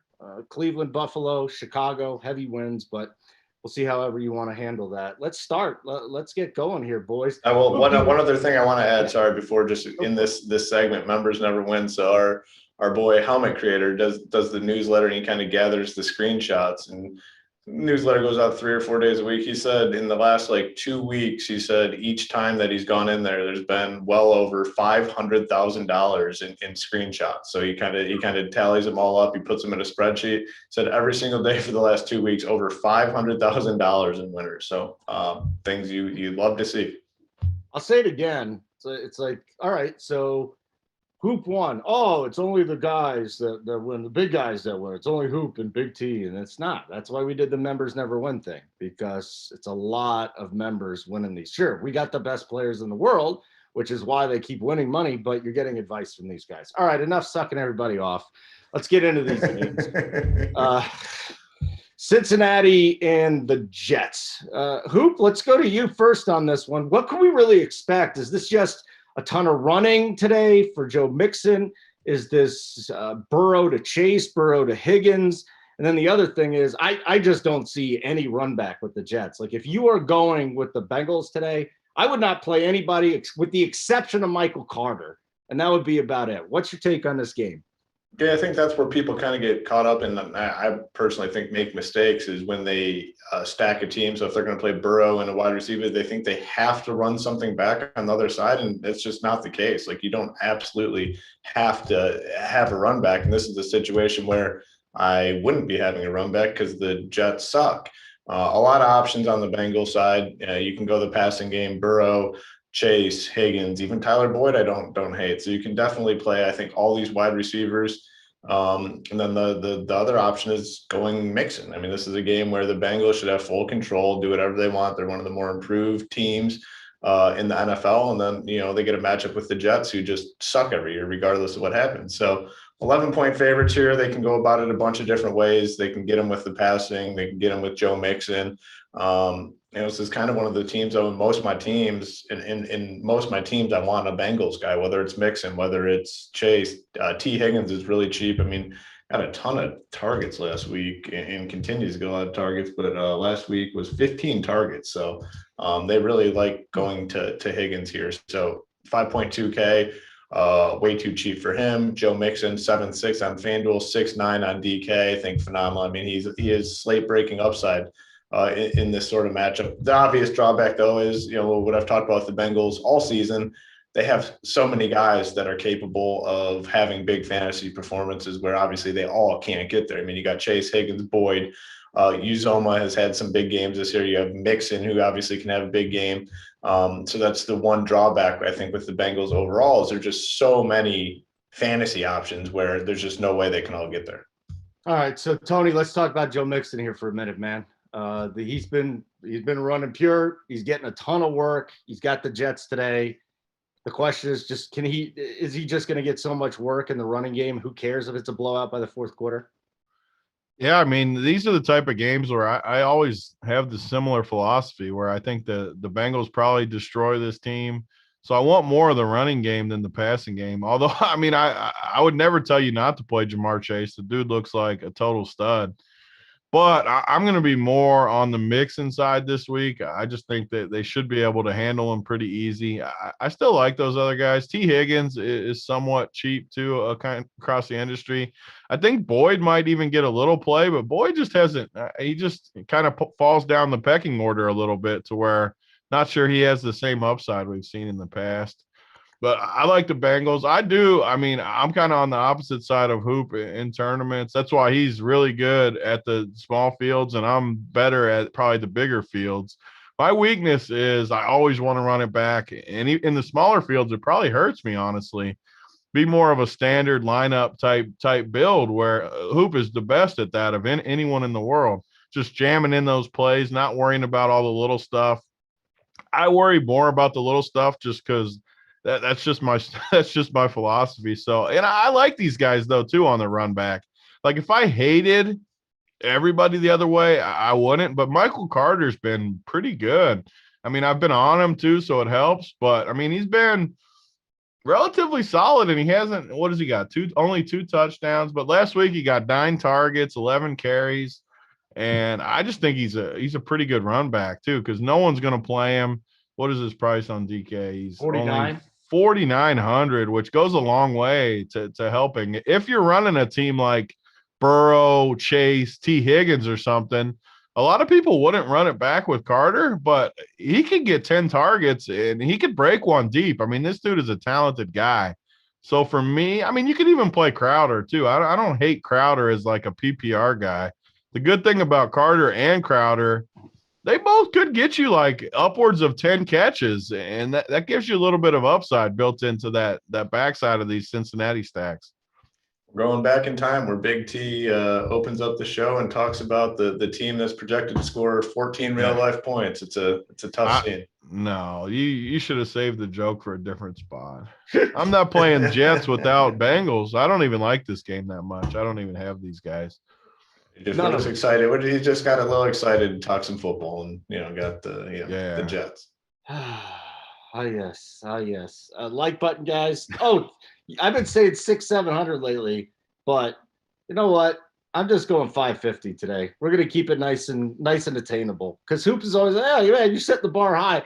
I like it. I like when you set the bar high, because then it leads to good things. I mean, think about it last week, how great that would have been if we hit that number. I mean, you threw out the big boy number, I think it was like 700, and then Big T would have had to wear a costume today instead of his, shitty Mahomes costume that he has on right. Mahomes TikTok costume that he has on right now. No doubt about it. Yeah, you're right. All right, we're going to go to 700.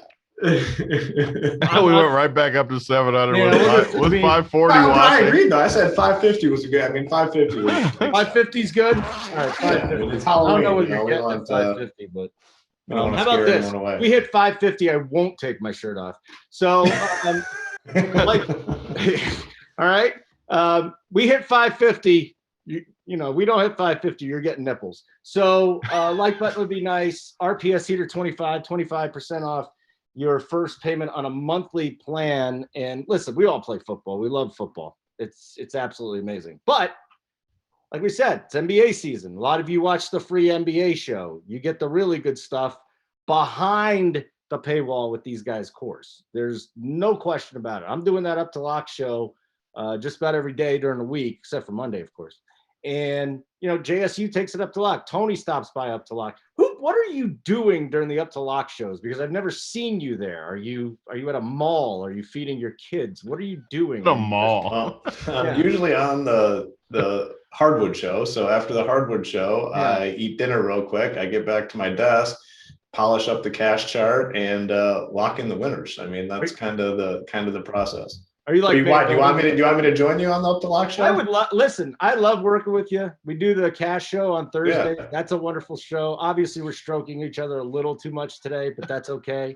Yeah. In a good mood. How about Wednesday's the only day I can't do the Up to Lock? So maybe Monday or how about Tuesday? Tuesday's fine. Friday would be preferable. I got to work with BT. You know, that's all. Friday, so you want me to bail you out on the one-on-one with DC? All right. And then Helmet Creator produces that, right, too? Helmet. So it's your boy. Yeah. All right, Friday it is. I saw Helmet. I mean, I don't want to like, you know, make Holden feel too good about himself, but I saw Helmet in person yesterday, and he speaks very, very highly of Holden's skills on air. And you know, he's someone that's in the industry. He is a professor essentially at a university, so he sees this stuff all the time. He said Holden is one of the most skilled guys he's seen on camera, which I was like, fuck that, like he sucks, but you know, hey, Helmet Creator had a different opinion. No, he's a very all of Hoop's family loves you, Holden. You get a lot of respect from the Hoop family. I'm the only one that talks shit, and they're all like, oh no, he's a good guy. Yeah, good guy. Just kidding. But no, the only other thing is I would love to go to Detroit because it's such a wonderful place, especially in the wintertime. But G Rison does live there. And that's that'd be dangerous if you and G Rison were together for a while.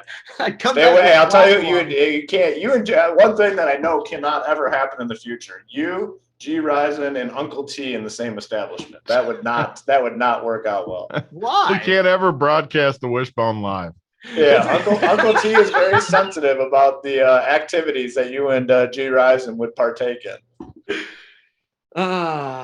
Good morning, everybody. Hit the freaking like button. Let's go. We need this mojo today. It's happening, folks. It's happening. We're taking some stuff down. Yes, shirt is from Macy's. Second of all, do I have family Christmas pictures before this? Is that I always say this, is that Gavin from the bet side? And he always goes, no, it's not Gavin from the bet side. All right, Tony. Big news, man. Gone said he was waiting for you yesterday and you stiffed him. First of all, he never got in touch with me. Second of all, like I said, it would have been very uncomfortable going. What do you think Mangone would wear going to the club with you? Probably like a mesh shirt and some spandex. A mesh shirt. Yeah, because mesh shirt's very underrated for people that. All right, so anyways, next game to get to, Miami Buffalo. So Tony, talk to me here. It's like I said, it's going to be windy. We got Josh Allen though. That's wonderful. 15 to 17 mile an hour. As the game goes on, we're going to see gusts 25 to 30. That does concern me a little bit, but I don't know if it's enough to take me off of Josh Allen just because so many things he can do, his arm strength, his weapons. So talk to me here about this game. Anybody you're interested in on either side. Yeah, I mean, it's another spot. Again, people that watch these shows over the years know I just don't play the quarterback stacks when these teams are favored by a bunch. Mm-hmm. Yeah, Josh Allen's one of the few guys that can get there too. Sometimes they just pile up points on the other team, but I just don't do it. I want that upside in the fourth quarter where, if this game stays close, they could crush. For me, it's just going to be Diggs in this game. Yeah, if you play Josh Allen, I got no issue with it. Play him. I just would rather go a different direction and play a closer game that I think could turn into a shootout. And I just don't see it with this game. I think Miami's terrible. So give me Diggs. Give me nothing else. Okay. I got the playbook right now for Hoopage. Hoop, I got it up. Do we have any yeah, we do. We got a Buffalo Bill or two on this one. We do, don't we? Yeah, I mean, I'm a little higher, and I do agree with the fact that the Dolphins suck. Like they are a really bad team, and it's not. I mean, it's something that tends to happen season after season. The Dolphins just aren't very good at football. Diggs on FanDuel is like a 7.3K. That's like a crazy price tag to me. He's an 8K wide receiver, I think, in the NFL. So you're getting a discount there. If they want to just abuse the Dolphins with Allen to Diggs, they can do it. Allen is a safe option this week with, I think, a lot of upside. So I like it a little bit more than Tony does. They're projected to score 31 fantasy points, and we've seen some, random rushing touchdowns out of the Bills, which is super annoying. But if they're going to score, 30 plus points, I just think Josh Allen is a lot. He's ran bad too this year in some of these spots where, down at the 1 yard line, a rushing touchdown overturned. I think he can have a monster game here, even despite them being 2 touchdown favorites. So Allen, Diggs, that would be the preferred route and obviously the most popular route. But I think they can both have monster games here. Dude, I love Emmanuel Sanders. Okay. Yeah. I mean, that's fine. I mean, he's cheap. What 5.4? Yeah, I'm just talking about in general in this offense. I just love him. He's getting like 6 to 8 targets a game. He's had two touchdown games at this point. If you think they're going to go off, then Sanders has got to be the pivot. But do either one of you think Sanders is going to be owned today? Because that would be my preference to Emmanuel Sanders. I don't think he will be. No. Okay. A lot of good mid-tier wide receivers today that'll soak up most of the ownership. We talk about that. I know we go game by game, but what about these mid-tier guys? Like, what are we talking about? Brandon Cooks from 5.7 on DK all the way down to what? Maybe T. Higgins at 5.2? That's a really interesting price zone, guys. Yeah, from like 5.2 to like mid-6. I mean, you have Higgins, you have Pittman, who I like quite a bit. You have a lot of people on Devontae Smith today, too. I keep hearing his name coming up. Really, yeah. You got Cooks, you got Woods, Godwin, Keenan Allen, Ridley. I mean, AJ Brown is under 7K. It's just a ton of really good wide receivers. Yep, no doubt about it. 550. 550 is the like button that we need. We need. Why? I don't know. It's just an arbitrary number, and who likes it when we shoot for the stars? So that's wonderful. Let's get to 300 within the next couple of minutes, and that will be that. And again, RPS Heater 25. If you haven't signed up yet, 25% off your first payment on a monthly plan. That's what we got now. It's not just NFL. Not just NFL. It's NBA. It's everything. We still got Showdown for how about baseball, Big T? Huh?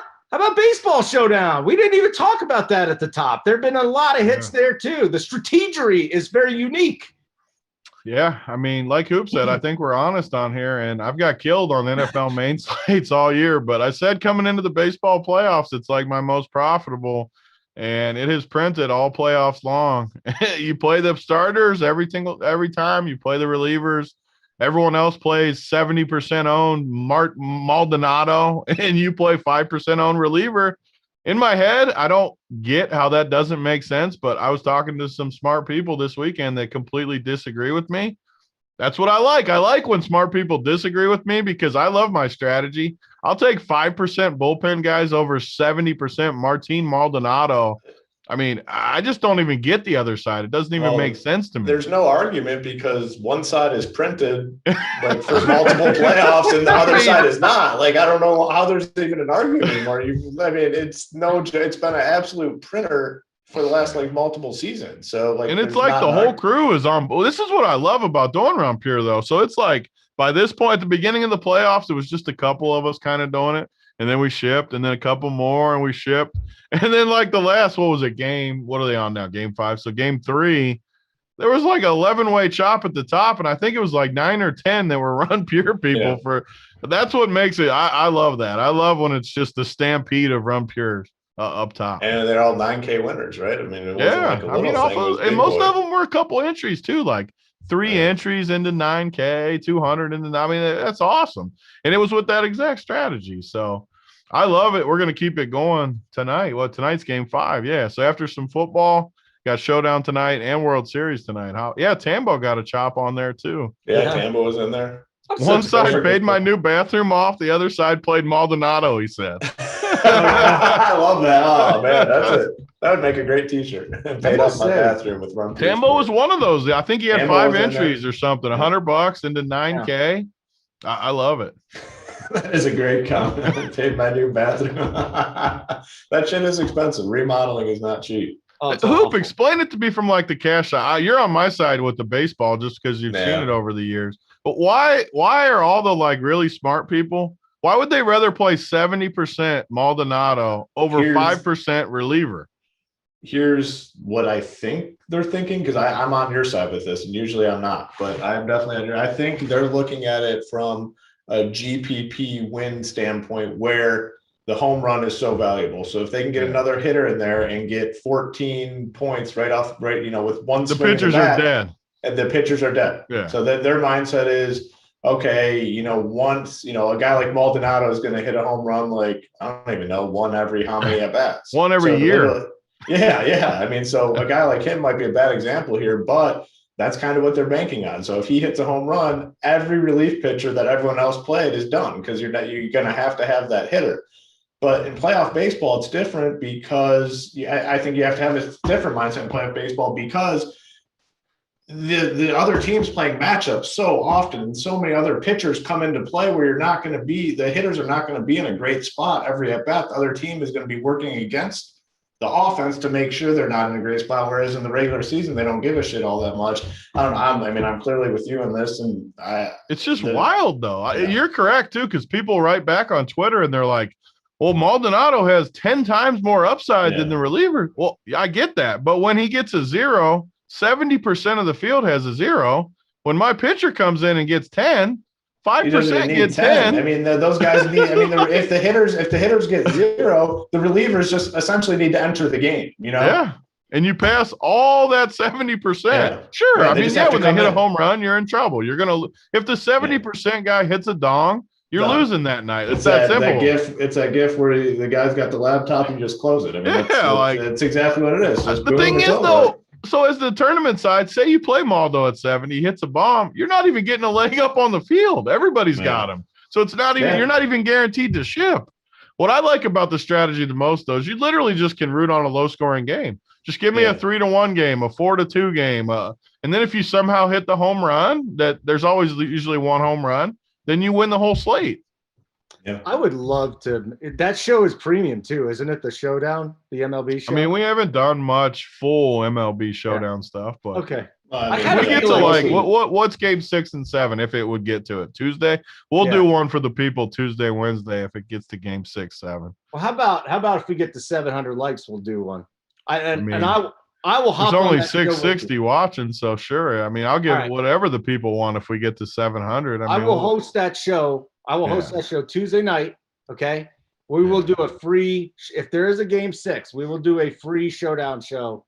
And we got to get to 700 likes though. And if you're one more thing I will add with stuff like that, with the MLB Showdown, a lot of the content that you're going to get is obviously on the site, but man, if you're a member and you're not in like the Discord chat, you're like truly, if you're a true grinder, if you're someone that's grinding out these slates and, grinding out some of the smaller things, make sure you're in the damn Discord. And it's beyond like the coordinators. It's like so many like super smart, talented, successful people in this Discord all day, every sport, anything you want to talk about, there's going to be, make sure you're in that damn Discord. I mean, I will say with a high degree of certainty, like there's not going to be a better DFS sports gambling type community than what's in that Discord. It's absolutely impressive what goes on in there. So if you are a member, make sure you're in there. And it's just my main point there. All right, 2 things. Tambo, great hire. Love the Tambo. Love the Friday news dump with him and Bobby Gomes. And the other thing would be, You know why? You know why we know they're so sharp in the Discord? Despite being a coordinator, I am not allowed to answer any questions. So you know they take that shit seriously. Okay. Not even in NFL. They're like, if Holden does nope, we're not going to listen to it. So there are very sharp. Not true. I've spoke highly of you all NFL season. I make fun of you in other sports, not NFL. There's a guy last week. Oh, there's a guy you threw out on the cash game show last week that crushed. It was a random dude. And it wasn't a guy you'd ever play. Holden did it again?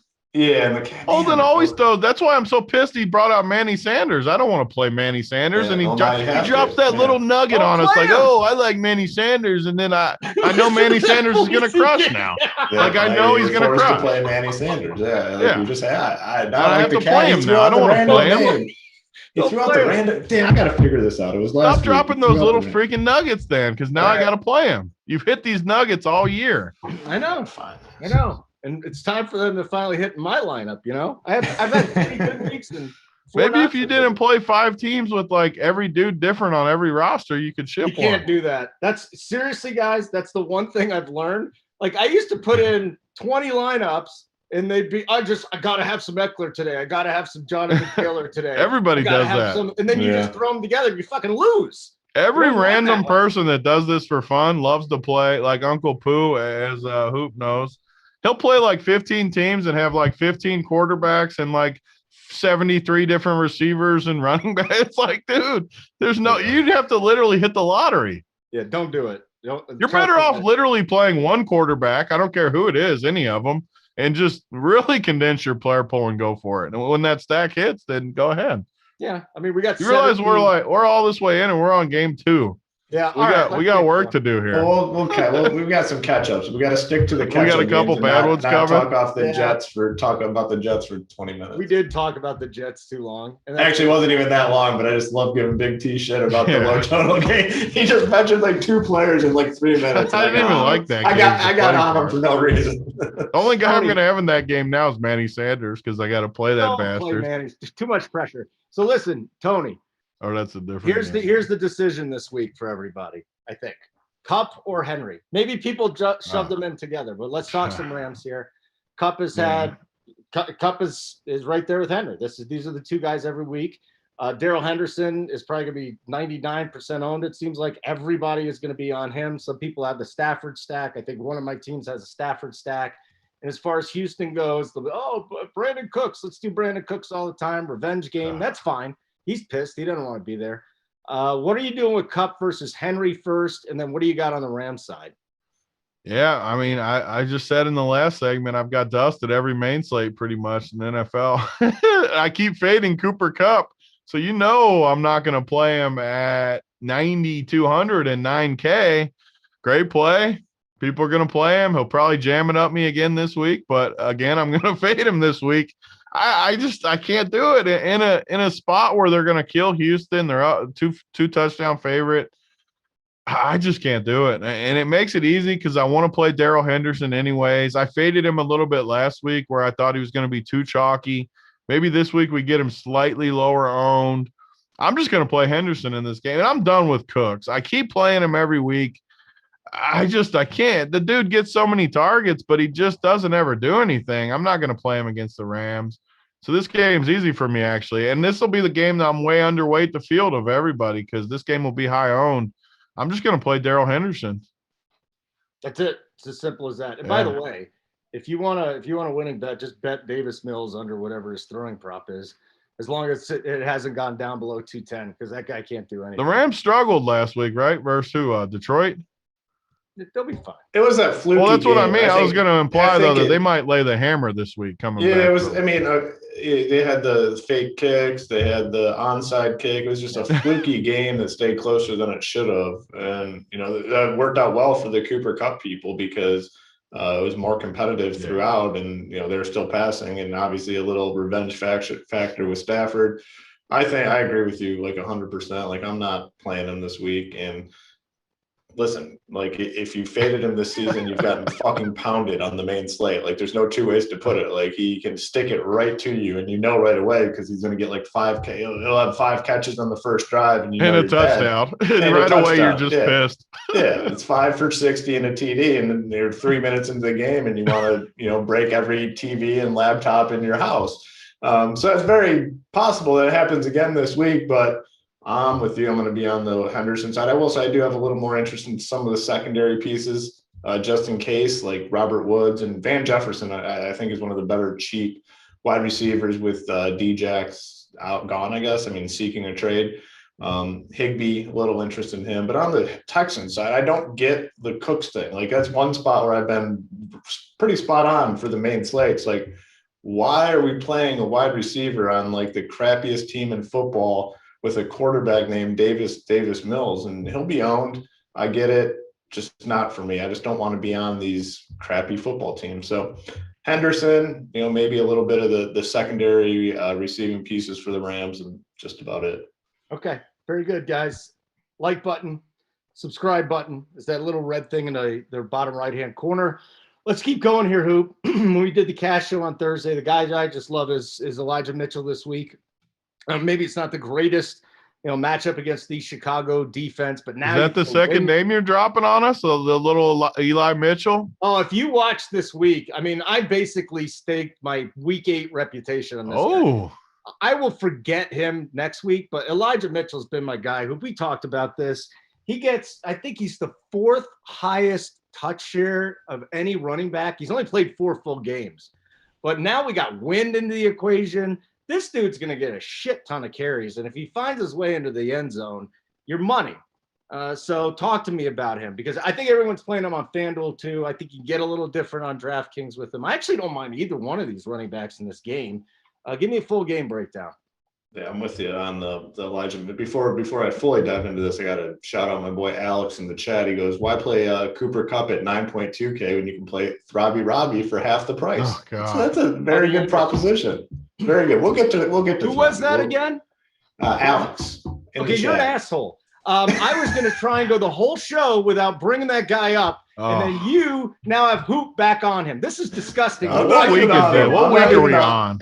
Listen, I'll be honest. I'm not even on him, but the comment was funny. It was like, you guys can agree. Like, if you take the name Throbby out of there, like, it's just a funny comment. All right, don't play Elijah Mitchell. The bad mojo's here in this game. What week is this? How many weeks is Throbby out? We're 8 deep, I think. Is this week 8 or 9? We're eight deep. God, 8. I can't believe I played him last week. I was so sad. I got on the wagon. That core too.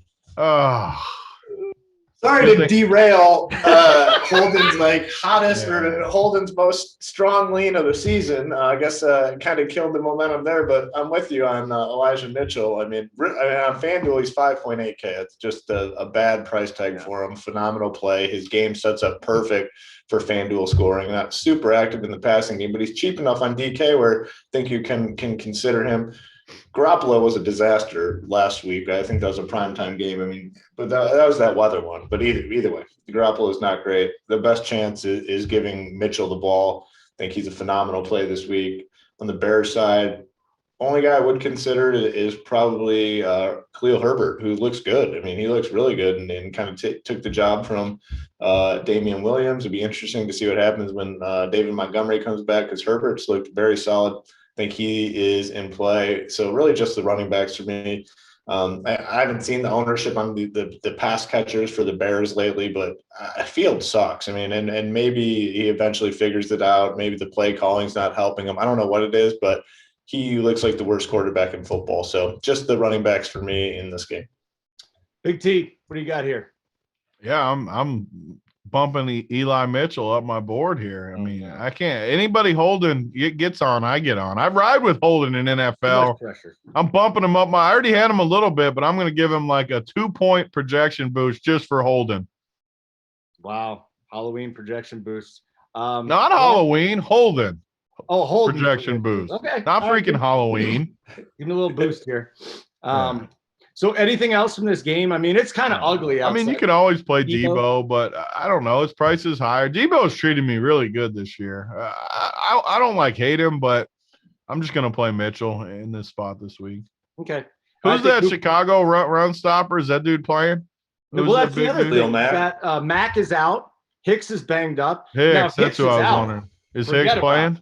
Like if Hicks is out today, then the whole thing. So he might sit Hicks. Yeah, that's the big. Listen, I love. If Hicks is out, I might go all in with you, Eli Mitchell. Oh God, there's so much pressure. I'm not even going to enjoy watching that game anymore. You're already 7 every week. You've given me a winner, so you got built up credit. And you're free rolling. The expectations are super low on the main slate. So like exactly. We're used to losing. A break even is a win. So the floodgates are going to open one of these weeks. The RPS is going to freaking crush. It's going to be this week. So, Hicks is definitely going to play. So I have not seen that he's definitely going to play. So we'll see. We'll see. That's a good question from Amber 74. Big T, are you handing out candy today?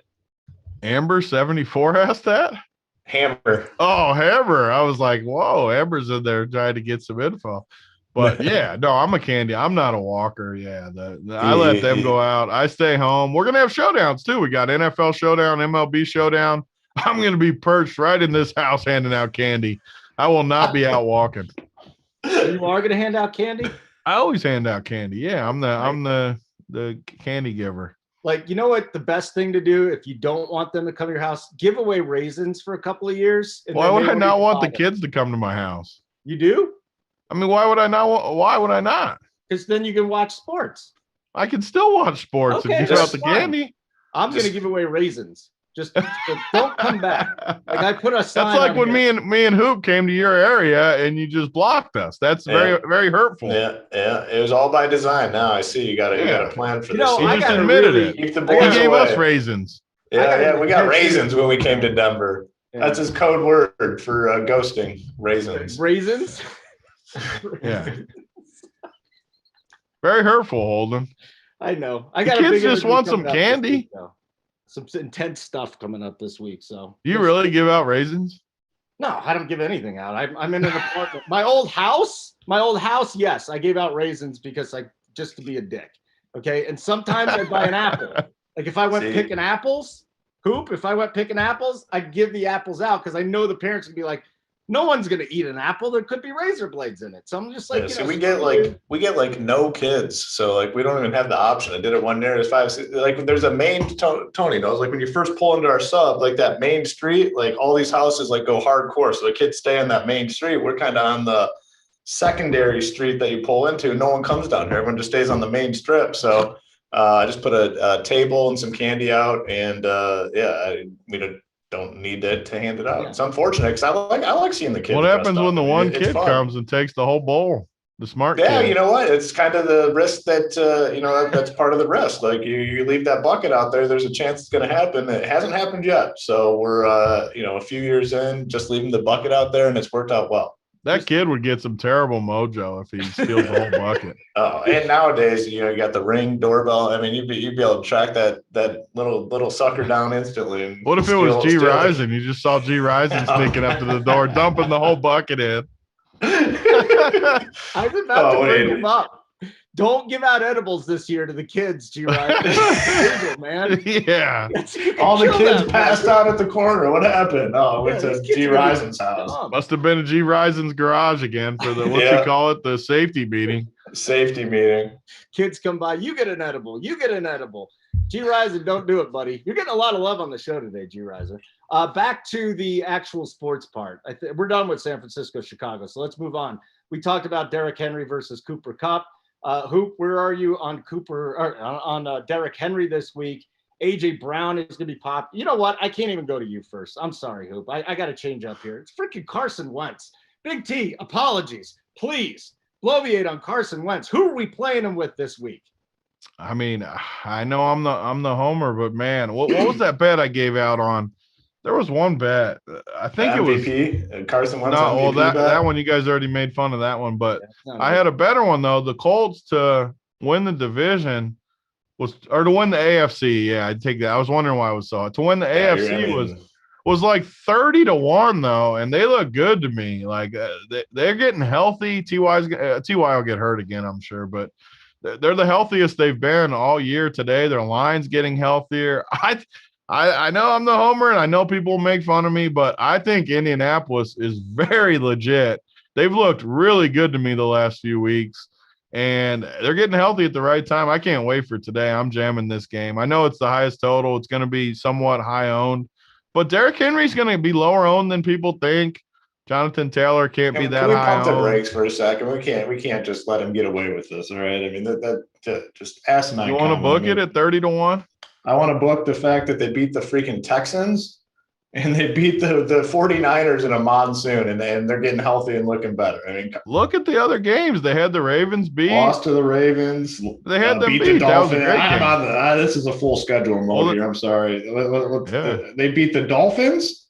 They beat the Texans, and they beat the Niners in a monsoon with Garoppolo. Let's pump the brakes a little bit. That's fine. I think they look great. You and I would look great out there. I'd be throwing you Hail Mary bombs if we're playing. I mean, dude, the schedule is just. It's just nobody. But yes, the best game was against the Ravens. I will agree with that. Yeah. Sorry, continue on. Yeah. Carson Wentz, Derrick Henry. He's deflated. He's just. No, I feel more confident than. than ever. So it doesn't matter what you say. I think they look incredible. I think Wentz looks great. If they stay healthy and this line stays great, they're going to win me a 30-1 bet to win the AFC. All right. Hoop. Derrick Henry, T.Y. Hilton. Mo Alley Cox too before Hoop. So he's one guy that I feel like is just always underprojected. And I know he hasn't totally crushed, but literally no one, even on Showdown, people don't play him. He shipped for me whatever the Showdown was that I shipped when they were on the 49ers probably.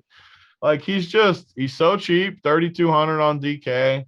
I just think he's got 2 touchdown upside every week in this offense. And I just don't literally no one will play him.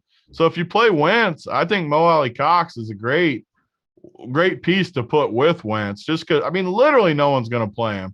And he's got 2 touchdown upside every week. He might get us 2 today.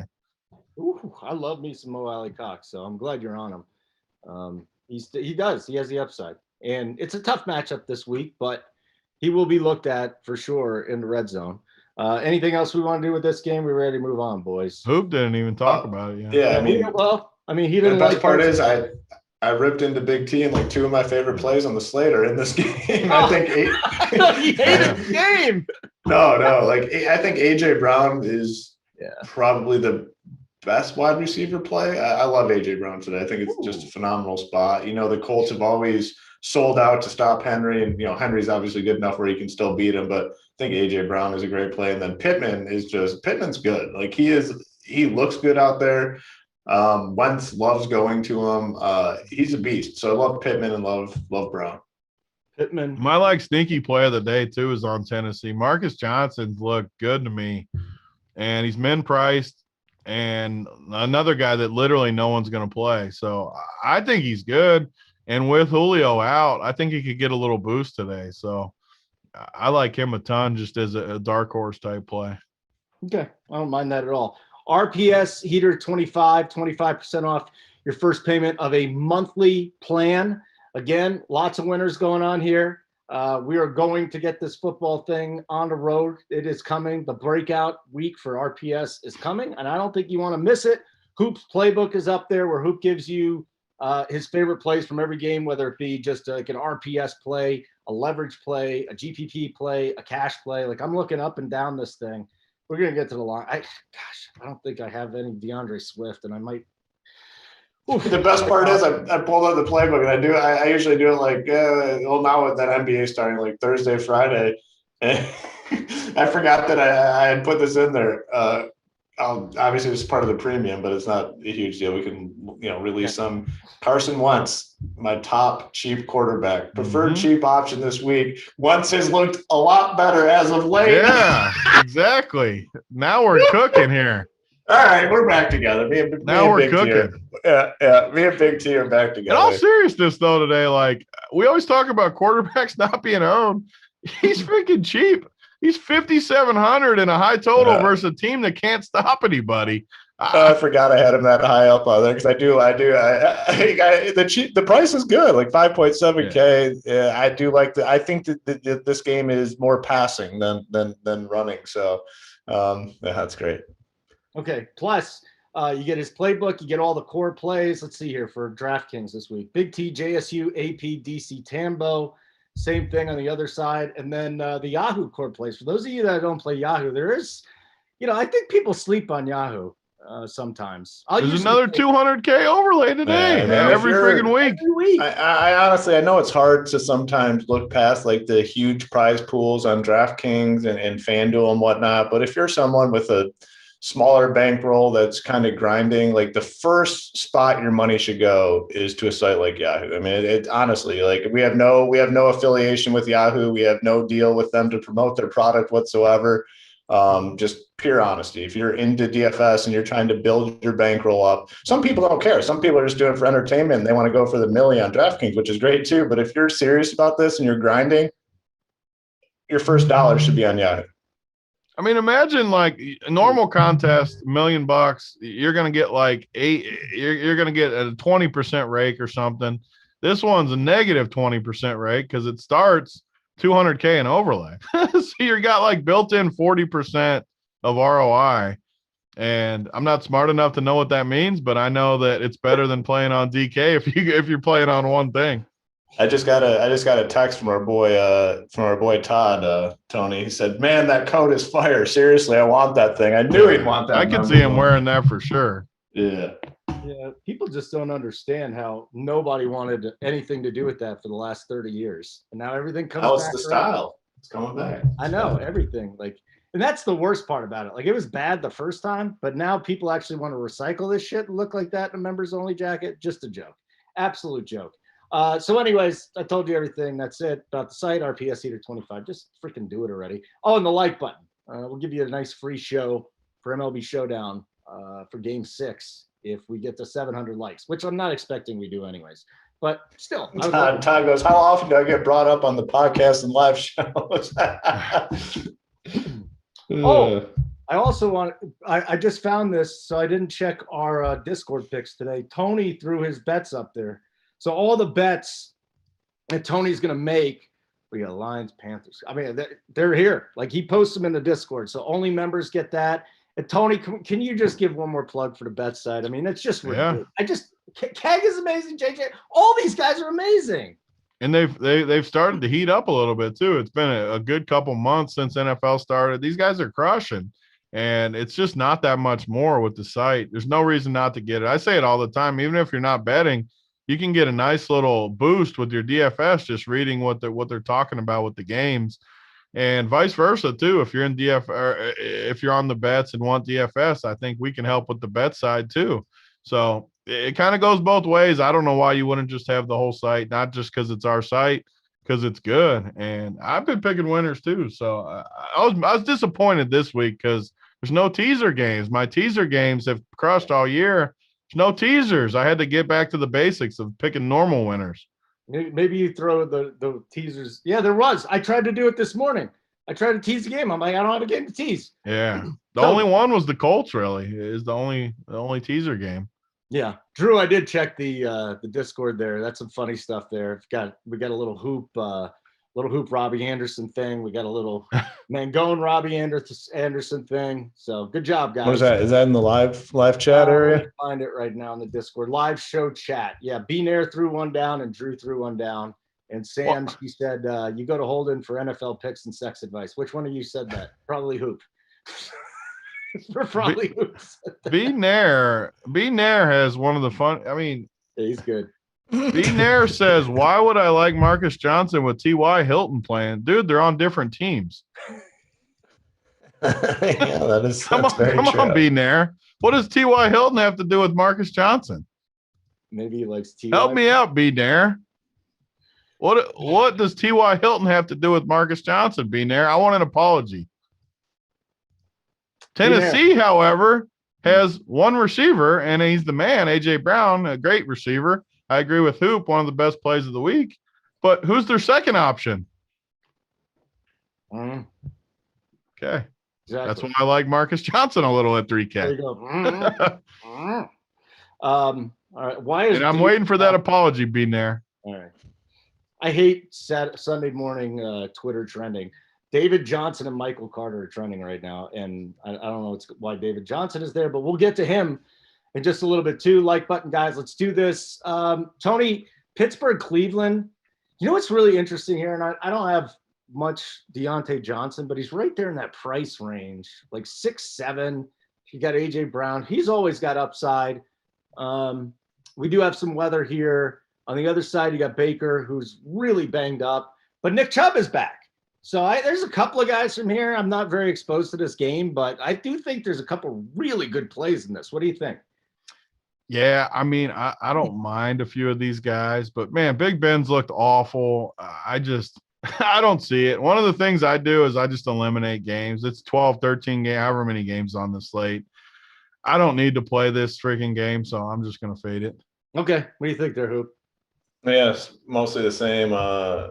One guy I will mention on FanDuel is this Freiermuth guy, 4.9K if you need a cheap tight end with no Eric Ebron. Little Freiermuth action. Okay. Well, let's move on then because you didn't have much to say about that one. What about Philly and Detroit, Hoop? Philly and Detroit. We talked about Jalen Hurts on the Cash Show. It's a premium show every Thursday at 2 o'clock Eastern. Monday through Friday, we got free shows and premium shows at 2 Eastern. Hurts seems to be always in the mix every single week. You run it naked there. Swift is a guy I told you I'm a little scared because I'm underweight on. Is there any receiving option in this game besides for Hawkinson and Goddard that you feel good about? Is there anything you like about this game? Well, I mean, the first thing I have to say, because I say it every single time we talk about this guy, I mean, Jalen Hurts has turned into the Andre Drummond of the NFL. Like, he's a terrible quarterback. I mean, he sucks. He's not good. The Eagles will not win games under him. They won't be successful. But for fantasy purposes, he'll get there every week. I mean, you look at it, hasn't been under 20 all season long. The price is really cheap on DK at 7.2K. He'll be the most popular quarterback this week, but you know what you're getting. You're getting a floor of probably 20 and a ceiling in the mid 30s. So a great play this week at the quarterback position. Don't really like the pass catchers all that much. I mean, I know Smith will get some love, but if I was going to play anyone besides Goddard, I do like Goddard. Let me take that back. I think Goddard is a good play. I'd probably just play the cheaper wide receivers over a guy like Smith. I'd probably just go to like Rager or Watkins. It's going to be real shoddy with the production on these guys. Very hit or miss. Hurts obviously way more successful running the ball than throwing it. Goddard would be my favorite, and then the cheap wide receivers after him. And then on the line side, DeAndre Swift is a tournament play every week. I mean, his upside's massive. It doesn't matter if they're up, which they're usually not up, or down by a lot. He's going to get the same sort of role. Hawkinson, I think, is a good run back. He's their best receiver. So to me, this game is very simple. Hurts is elite. Goddard, Hawkinson in tournaments, Swift. And if you really want something more, the cheap wide receivers over a guy like Smith for me on the Eagles side. All right. Next one is Atlanta, Carolina. So my question for you, Hoop, is how much Calvin Ridley do you have? Been waiting for that blow-up game. He had a nice one against Tampa week 2.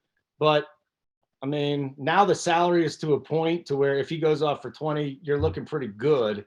Are you on Ridley? And give me the rest of the Atlanta-Carolina breakdown. Yeah. Tony, you want anything to add on that Eagles? Or Holden didn't want me to talk about the Eagles. No, I didn't. He's just hurting my feelings over and I talked him up so highly. I was playing his plays. Yeah. And he just keeps hurting my feelings. Well, you were the one that kind of alluded to us moving things along. So I think you got him. I sped him along too far.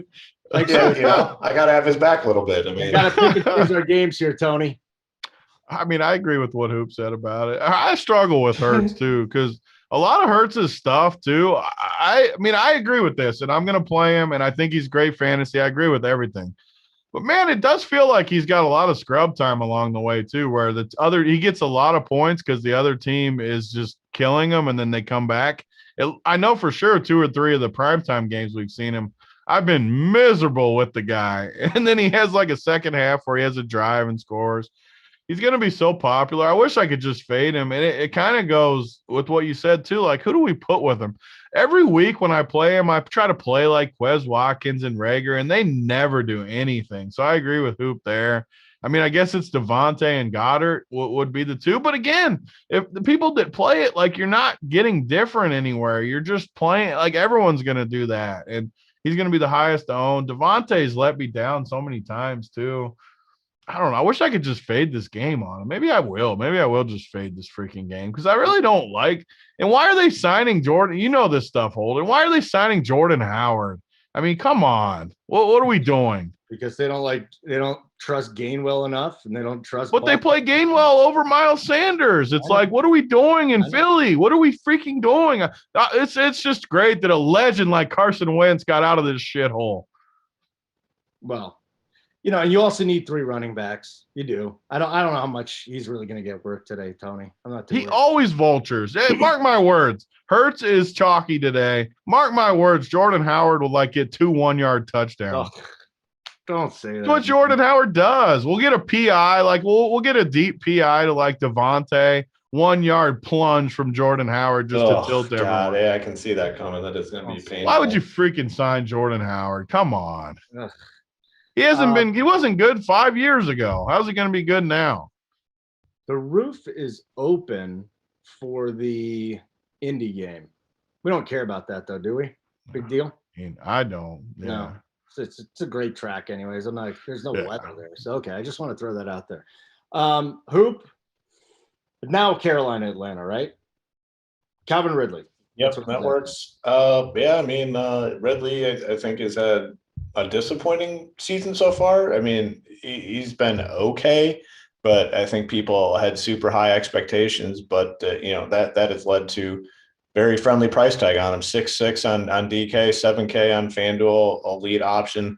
Pitt's starting to get more involved offensively. So yeah, I kind of like the Falcons side here. I actually kind of maybe like them to win this game. What's the spread? 3? Yeah, I don't know. Maybe I think I kind of like the Falcons. The Panthers have just been a disaster since McCaffrey's gone out, and this is a good spot for them. But man, have they just been really bad?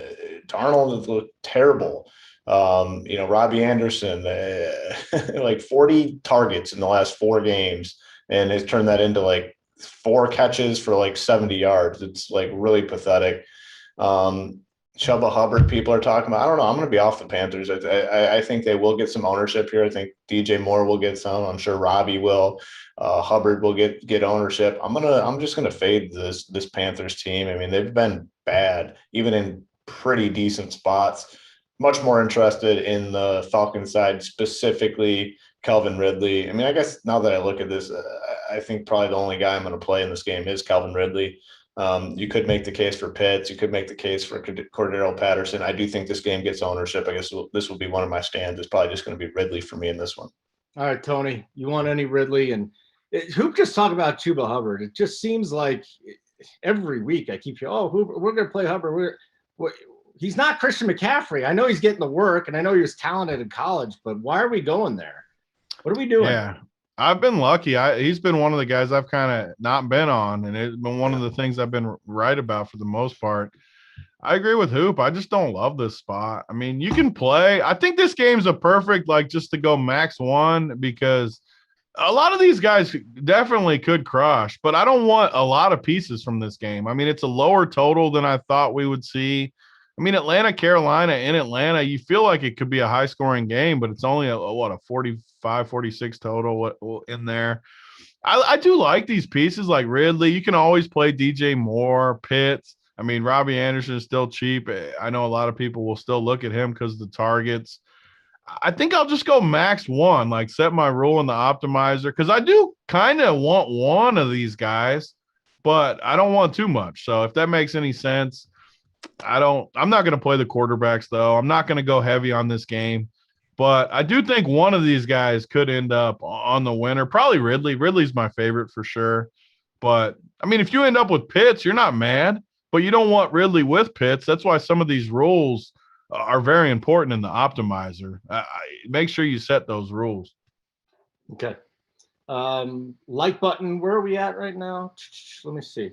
382. Little weak, Hoop. little bit weak. Yeah, I think we it's need a weak, pep and talk. I mean the numbers shot up in terms of viewers. I mean, what did you say? 550? If we don't get to 550, you're 550. taking your shirt off. Yeah. I mean, come on, we don't want to see these hairy nips. And I I'll mean, do it now. Hit the likes. Are they hairy? He's got hairy nips. No way. He doesn't have hairy nips. No, you know what I had No, to do? I had an echocardiogram about a month ago, and then I had those 2 patches where it was just this. So I just shaved it. They just took rip the it off?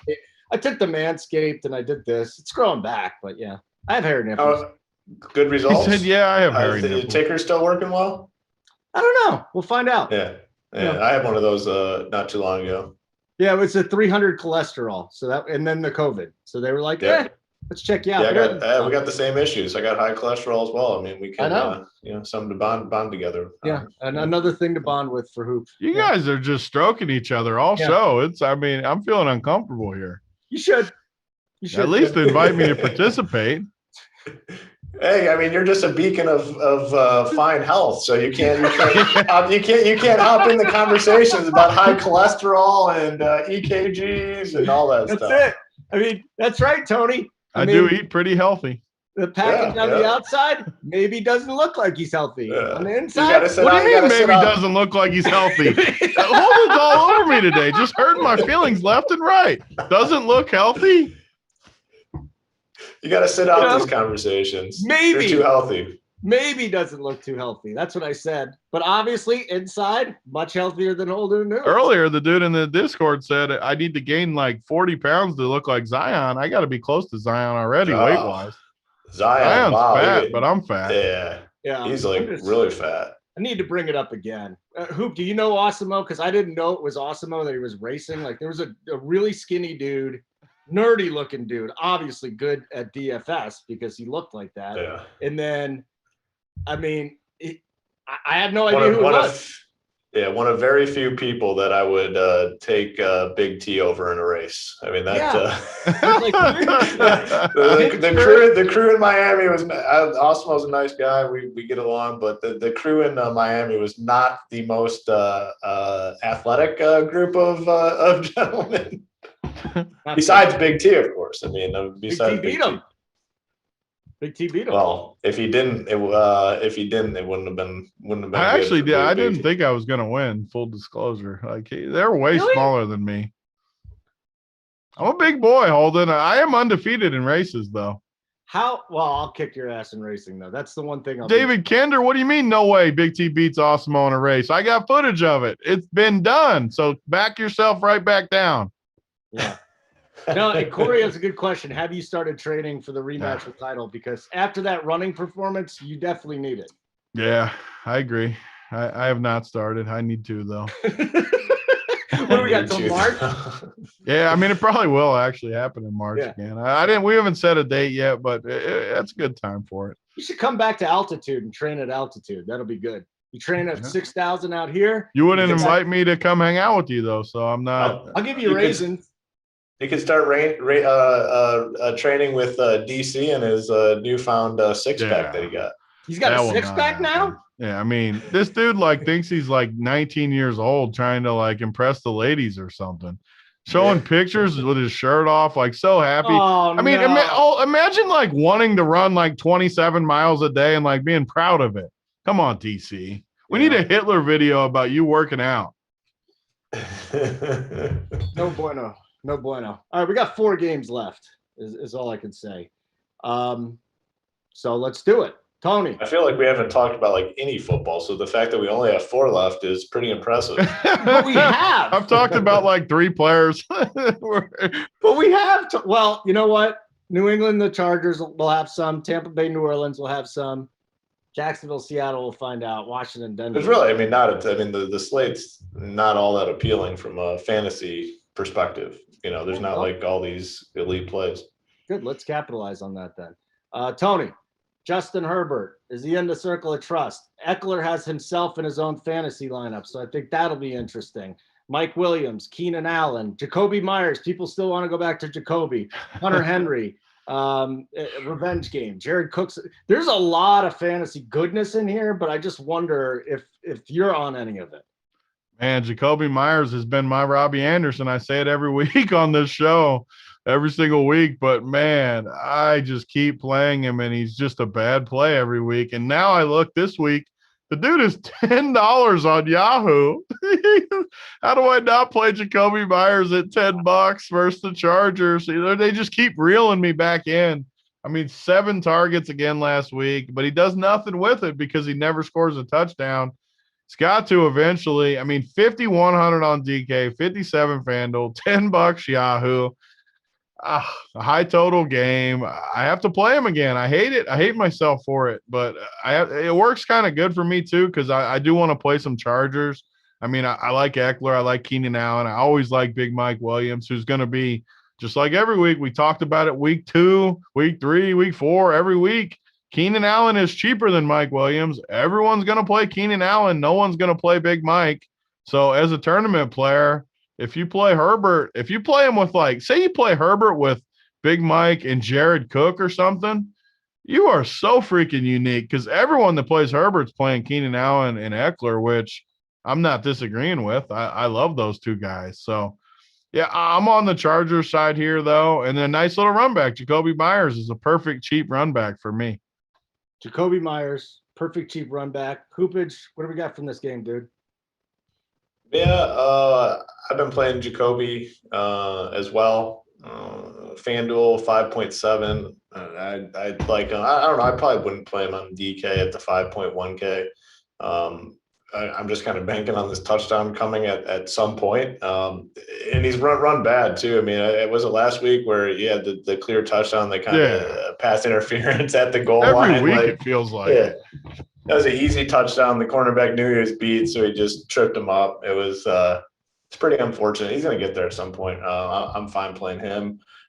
Keenan Allen on DraftKings, I'll just keep playing him. I mean, his game is perfect for DraftKings. 6.5K, love him there. That's probably it for me. Jacoby and Keenan here.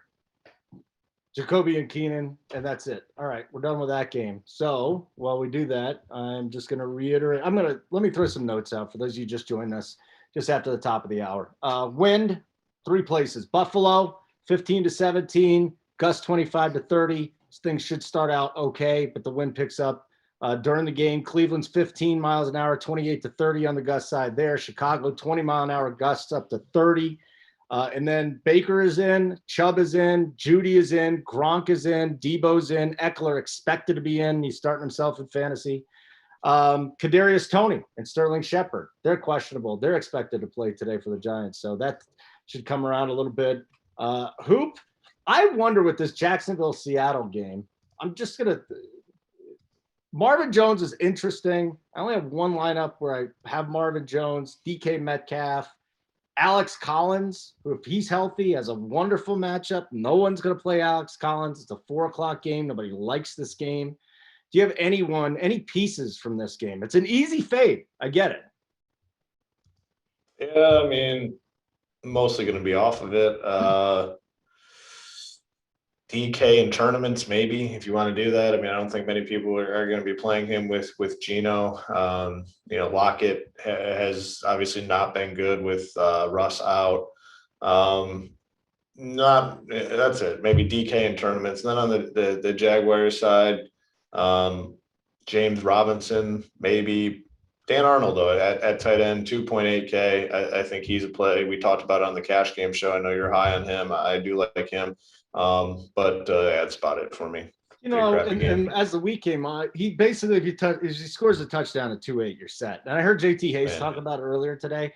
I think it's easy to look at Dan Arnold and say, fuck this guy. I don't even want to mess with him. He's 2.8. He's garbage. But this is an eye test thing just from watching a couple of Jaguars games since he's been there. They like him and they like looking at him, in high leverage situations. So I get it. That's like Mo Alley Cox and Dan Arnold are the 2 guys to pay down for this week. We could all see him getting you 2 points, but you're going to have to get different somewhere. And Tony, let me just go back here. What? Playing Dan Arnold's not getting different, though. That's what I'm saying. Yeah. Well, Mo Alley Cox, I think we do, but Yeah. Dan Arnold, isn't he going to be chalked? Like, do we really want to play Dan Arnold in tournaments, given that he's going to be popular and he's 2.8 or what? I mean, I definitely think Dan Arnold is a better cash game, small entry type guy. I mean, I don't think he ever like goes off, but I do like, I mean, the price point, you can't argue with the price point. I mean, he's so cheap. I love the tight ends that are under 3K on DK, and I love the tight ends that are under 5K on FanDuel. It's really nice, especially this week. There's not that much upside at tight end, which is another reason I like Mo Alley with the 2 touchdown upside. But this could be a week where the tight end, you have only one guy on the whole slate that does anything. So it makes even more sense to punt it. I don't know how I feel about Dan Arnold. Like, I think he's too cheap. I just get a little worried about the ownership, but yeah, I think he's okay. James Robinson, though, has been good every week. Seattle sucks. Like, who have they played? Let's pull the old schedule up of the hoop move. Seattle's played New Orleans. They look terrible versus Pittsburgh. That game was a disaster. I mean, those were the only two. Russ got hurt versus LA, I think. Mm-hmm. Yeah, I mean, Seattle sucks. So Jacksonville, there could be some opportunity here for guys like Arnold and Robinson. Even Jamal Agnew's look good. And I keep hearing, Holden, this is where your expertise comes in. All these like reports they just love this Agnew guy. And he's kind of been pretty good. I mean, 6 targets, 8 targets. He looks interesting to me. So this could be another game like the Atlanta game where I just set one max of these guys, but I don't mind any of these Jackson. Even Marvin Jones, I don't think is a bad play against a bad Seattle team. I definitely don't want more than one, though. So if I end up with one, okay. Definitely not more, though. Yeah, Agnew's interesting, too, because you'll see he scored a touchdown. He's the dude that scored that 109-yard touchdown off the missed field goal. You remember that one? I think it was Kingsbury, wasn't it? I don't remember. Hold on a second. We got another dude in chat talking about Marcus Johnson and T.Y. Hilton. People, come on. What do you mean? They're not on the same damn team anymore. I don't know what to tell you guys. Like, you need to unregister if you're making fun of me for playing a dude because T.Y.'s in there. They're not on he's on Tennessee. They have no number 2 receiver. That's why I like Marcus Johnson. Stop trying to make fun of me when you don't even know what team the guys are on. Make fun of me for plenty of stuff. Like Hoop makes fun of me for the MVP bet. Sure, that's going to lose 2K. Pick the right battles to make fun of me. There's plenty of stuff to make fun of. Don't make fun of my dude. First of all, that's min price. Second of all, it has nothing to – there's no number 2 receiver. T.Y. is on a different team, you dumbasses. Alrighty, we're back. Yeah, dumbasses. Calling people dumbasses. If that is going to get you to hit the like button, we'd love it. We're at 405. I mean, this is we're going to end up having 4,000 people watching this show in hindsight, and then you guys are sitting there with 405. I mean, this is just disappointing. The nipples might come out before the New Orleans game. I don't think you guys want that, but I'm going to save that one for last. Tony, Washington, Denver. Oof. Right? Yeah. I know some people think this will be a higher scoring game. Okay, that's fine. It's going to be ugly no matter what. So maybe Javonte, does he get it done this week? Cortland Sutton seems to always be in play. Terry McLaurin, he's coming up here. Ricky Seals-Jones, Noah Fant. What do you got, if anything, from Washington, Denver? Yeah, nothing. That's it. All righty then. Hoop? What Big T said. Okay. So here we go, guys. It's here. The Toronto. What the fuck am I looking at Toronto for? Seriously, I'm not looking at any schedules. Tampa Bay and New Orleans is the game, Hoop. Gronk is back this week. Chris Godwin's going to be 99.9% owned, it seems like. Evans, people will fade him because of the matchup. I don't understand that.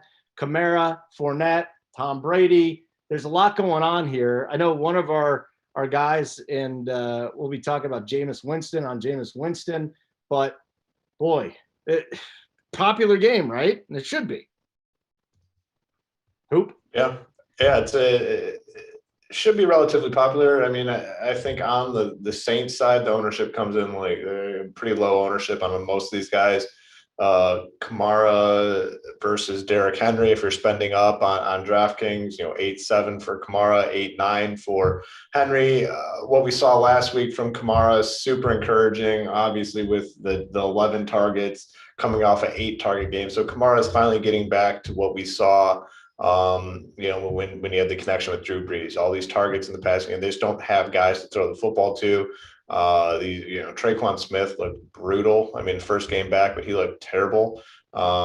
Expect him to play a little bit better today, 3.9K. But really for me on this side, it's just going to be Alvin Kamara. And I will say Big T, good call on Troutman on the Showdown slate. I mean, that was the winner. I mean, that he was their best option until he freaking fumbled. And the fumble cost us the nuts too. It's so annoying. Yep. God. I had that same team on FanDuel. Would have been the absolute winner. It's so damn annoying.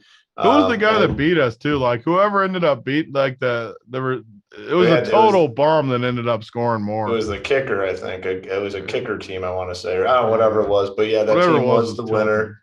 Yeah, it was definitely the winner. I mean, it didn't look like there was much he could do. I mean, the dude just hit the ball right in the right spot. But the only thing I really trust here is going to be Kamara. On the Bucs side, I'm going to keep playing Leonard Fournette. I know a lot of people are kind of off him today, and I hope that's the case because I like him. I mean, I like the Bucs in general because of what we saw last week with the Bears, where they're up 30 points in the fourth quarter and they had all their starters out there and they're still trying to score touchdowns. So to me, that just brings big upside to all these guys. Godwin, I even like Gronk a little bit in tournaments. Leonard Fournette, I love. I mean, he's going to get 15 to 17 carries and then probably. Let me just throw this in real quick because I was Rick Stroud, who is one of the beat reporters for Tampa Bay. So Gronk made the trip, and he's saying he's going to try to play. So just okay. Well, I hope he doesn't play because that's fine because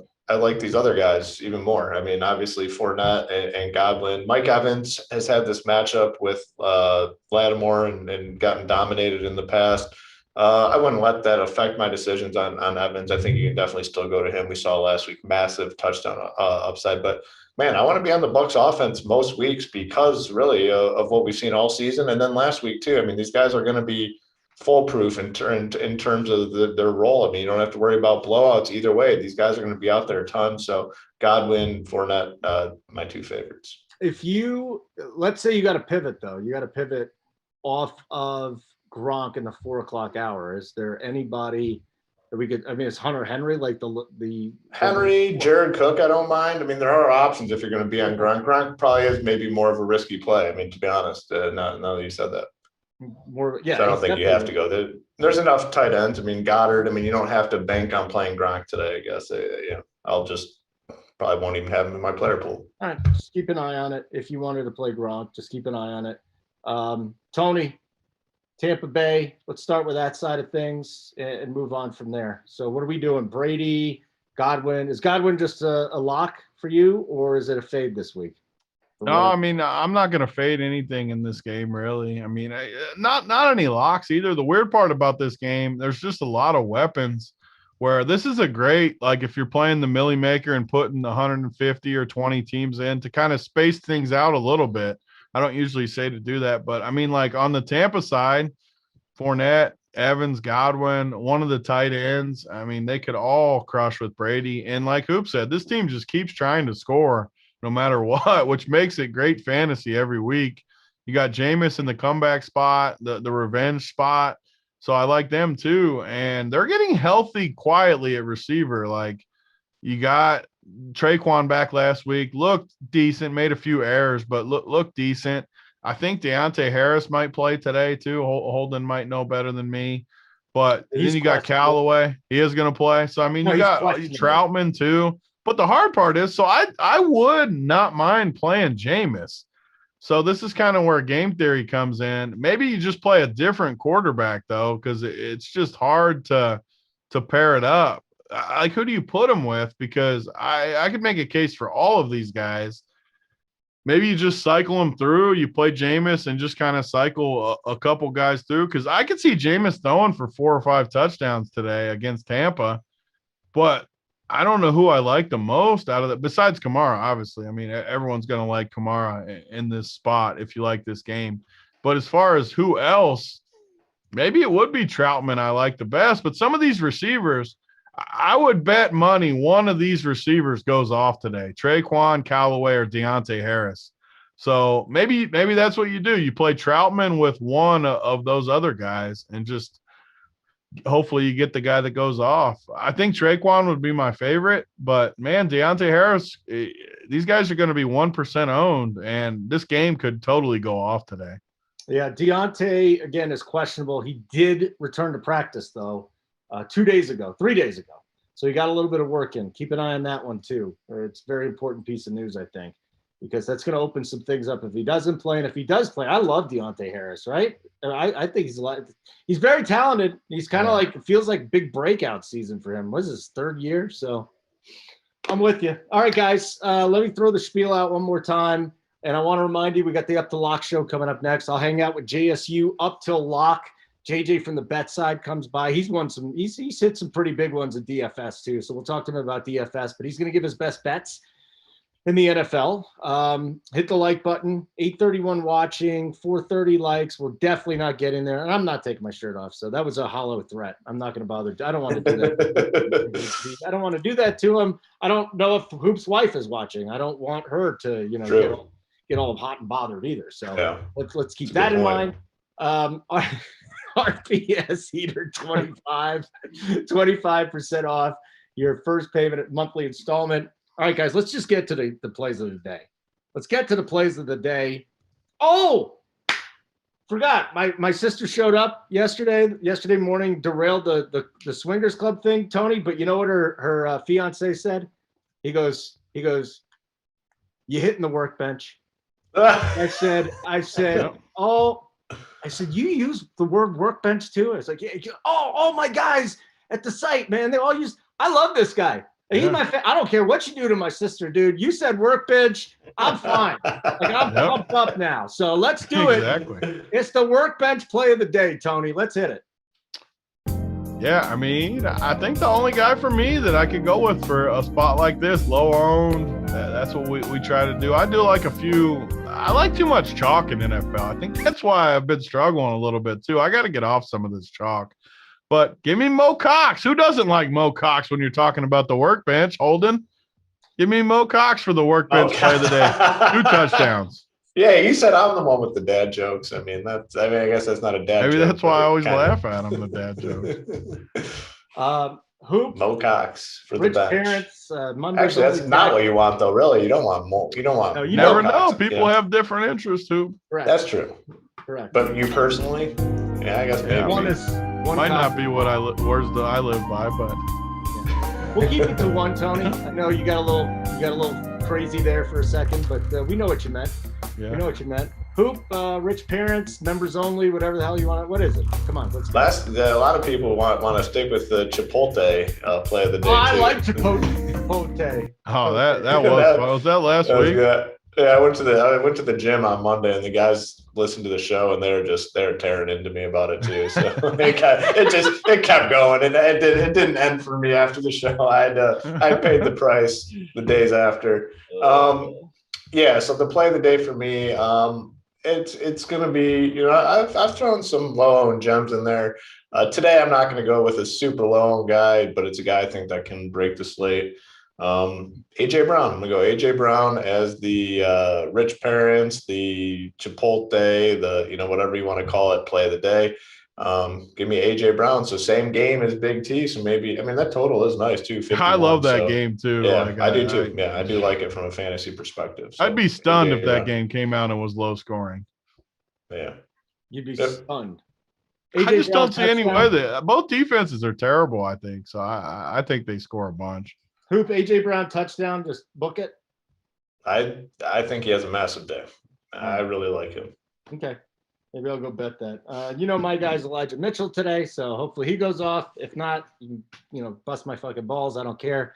No matter where you want to do it. At Hold Radio, in the Discord, it's all good. So Elijah Mitchell's my guy today. Great show, guys. Always fun. RPS Heater 25% off your first payment of monthly installments. I feel like we do. Did we go a little fast today?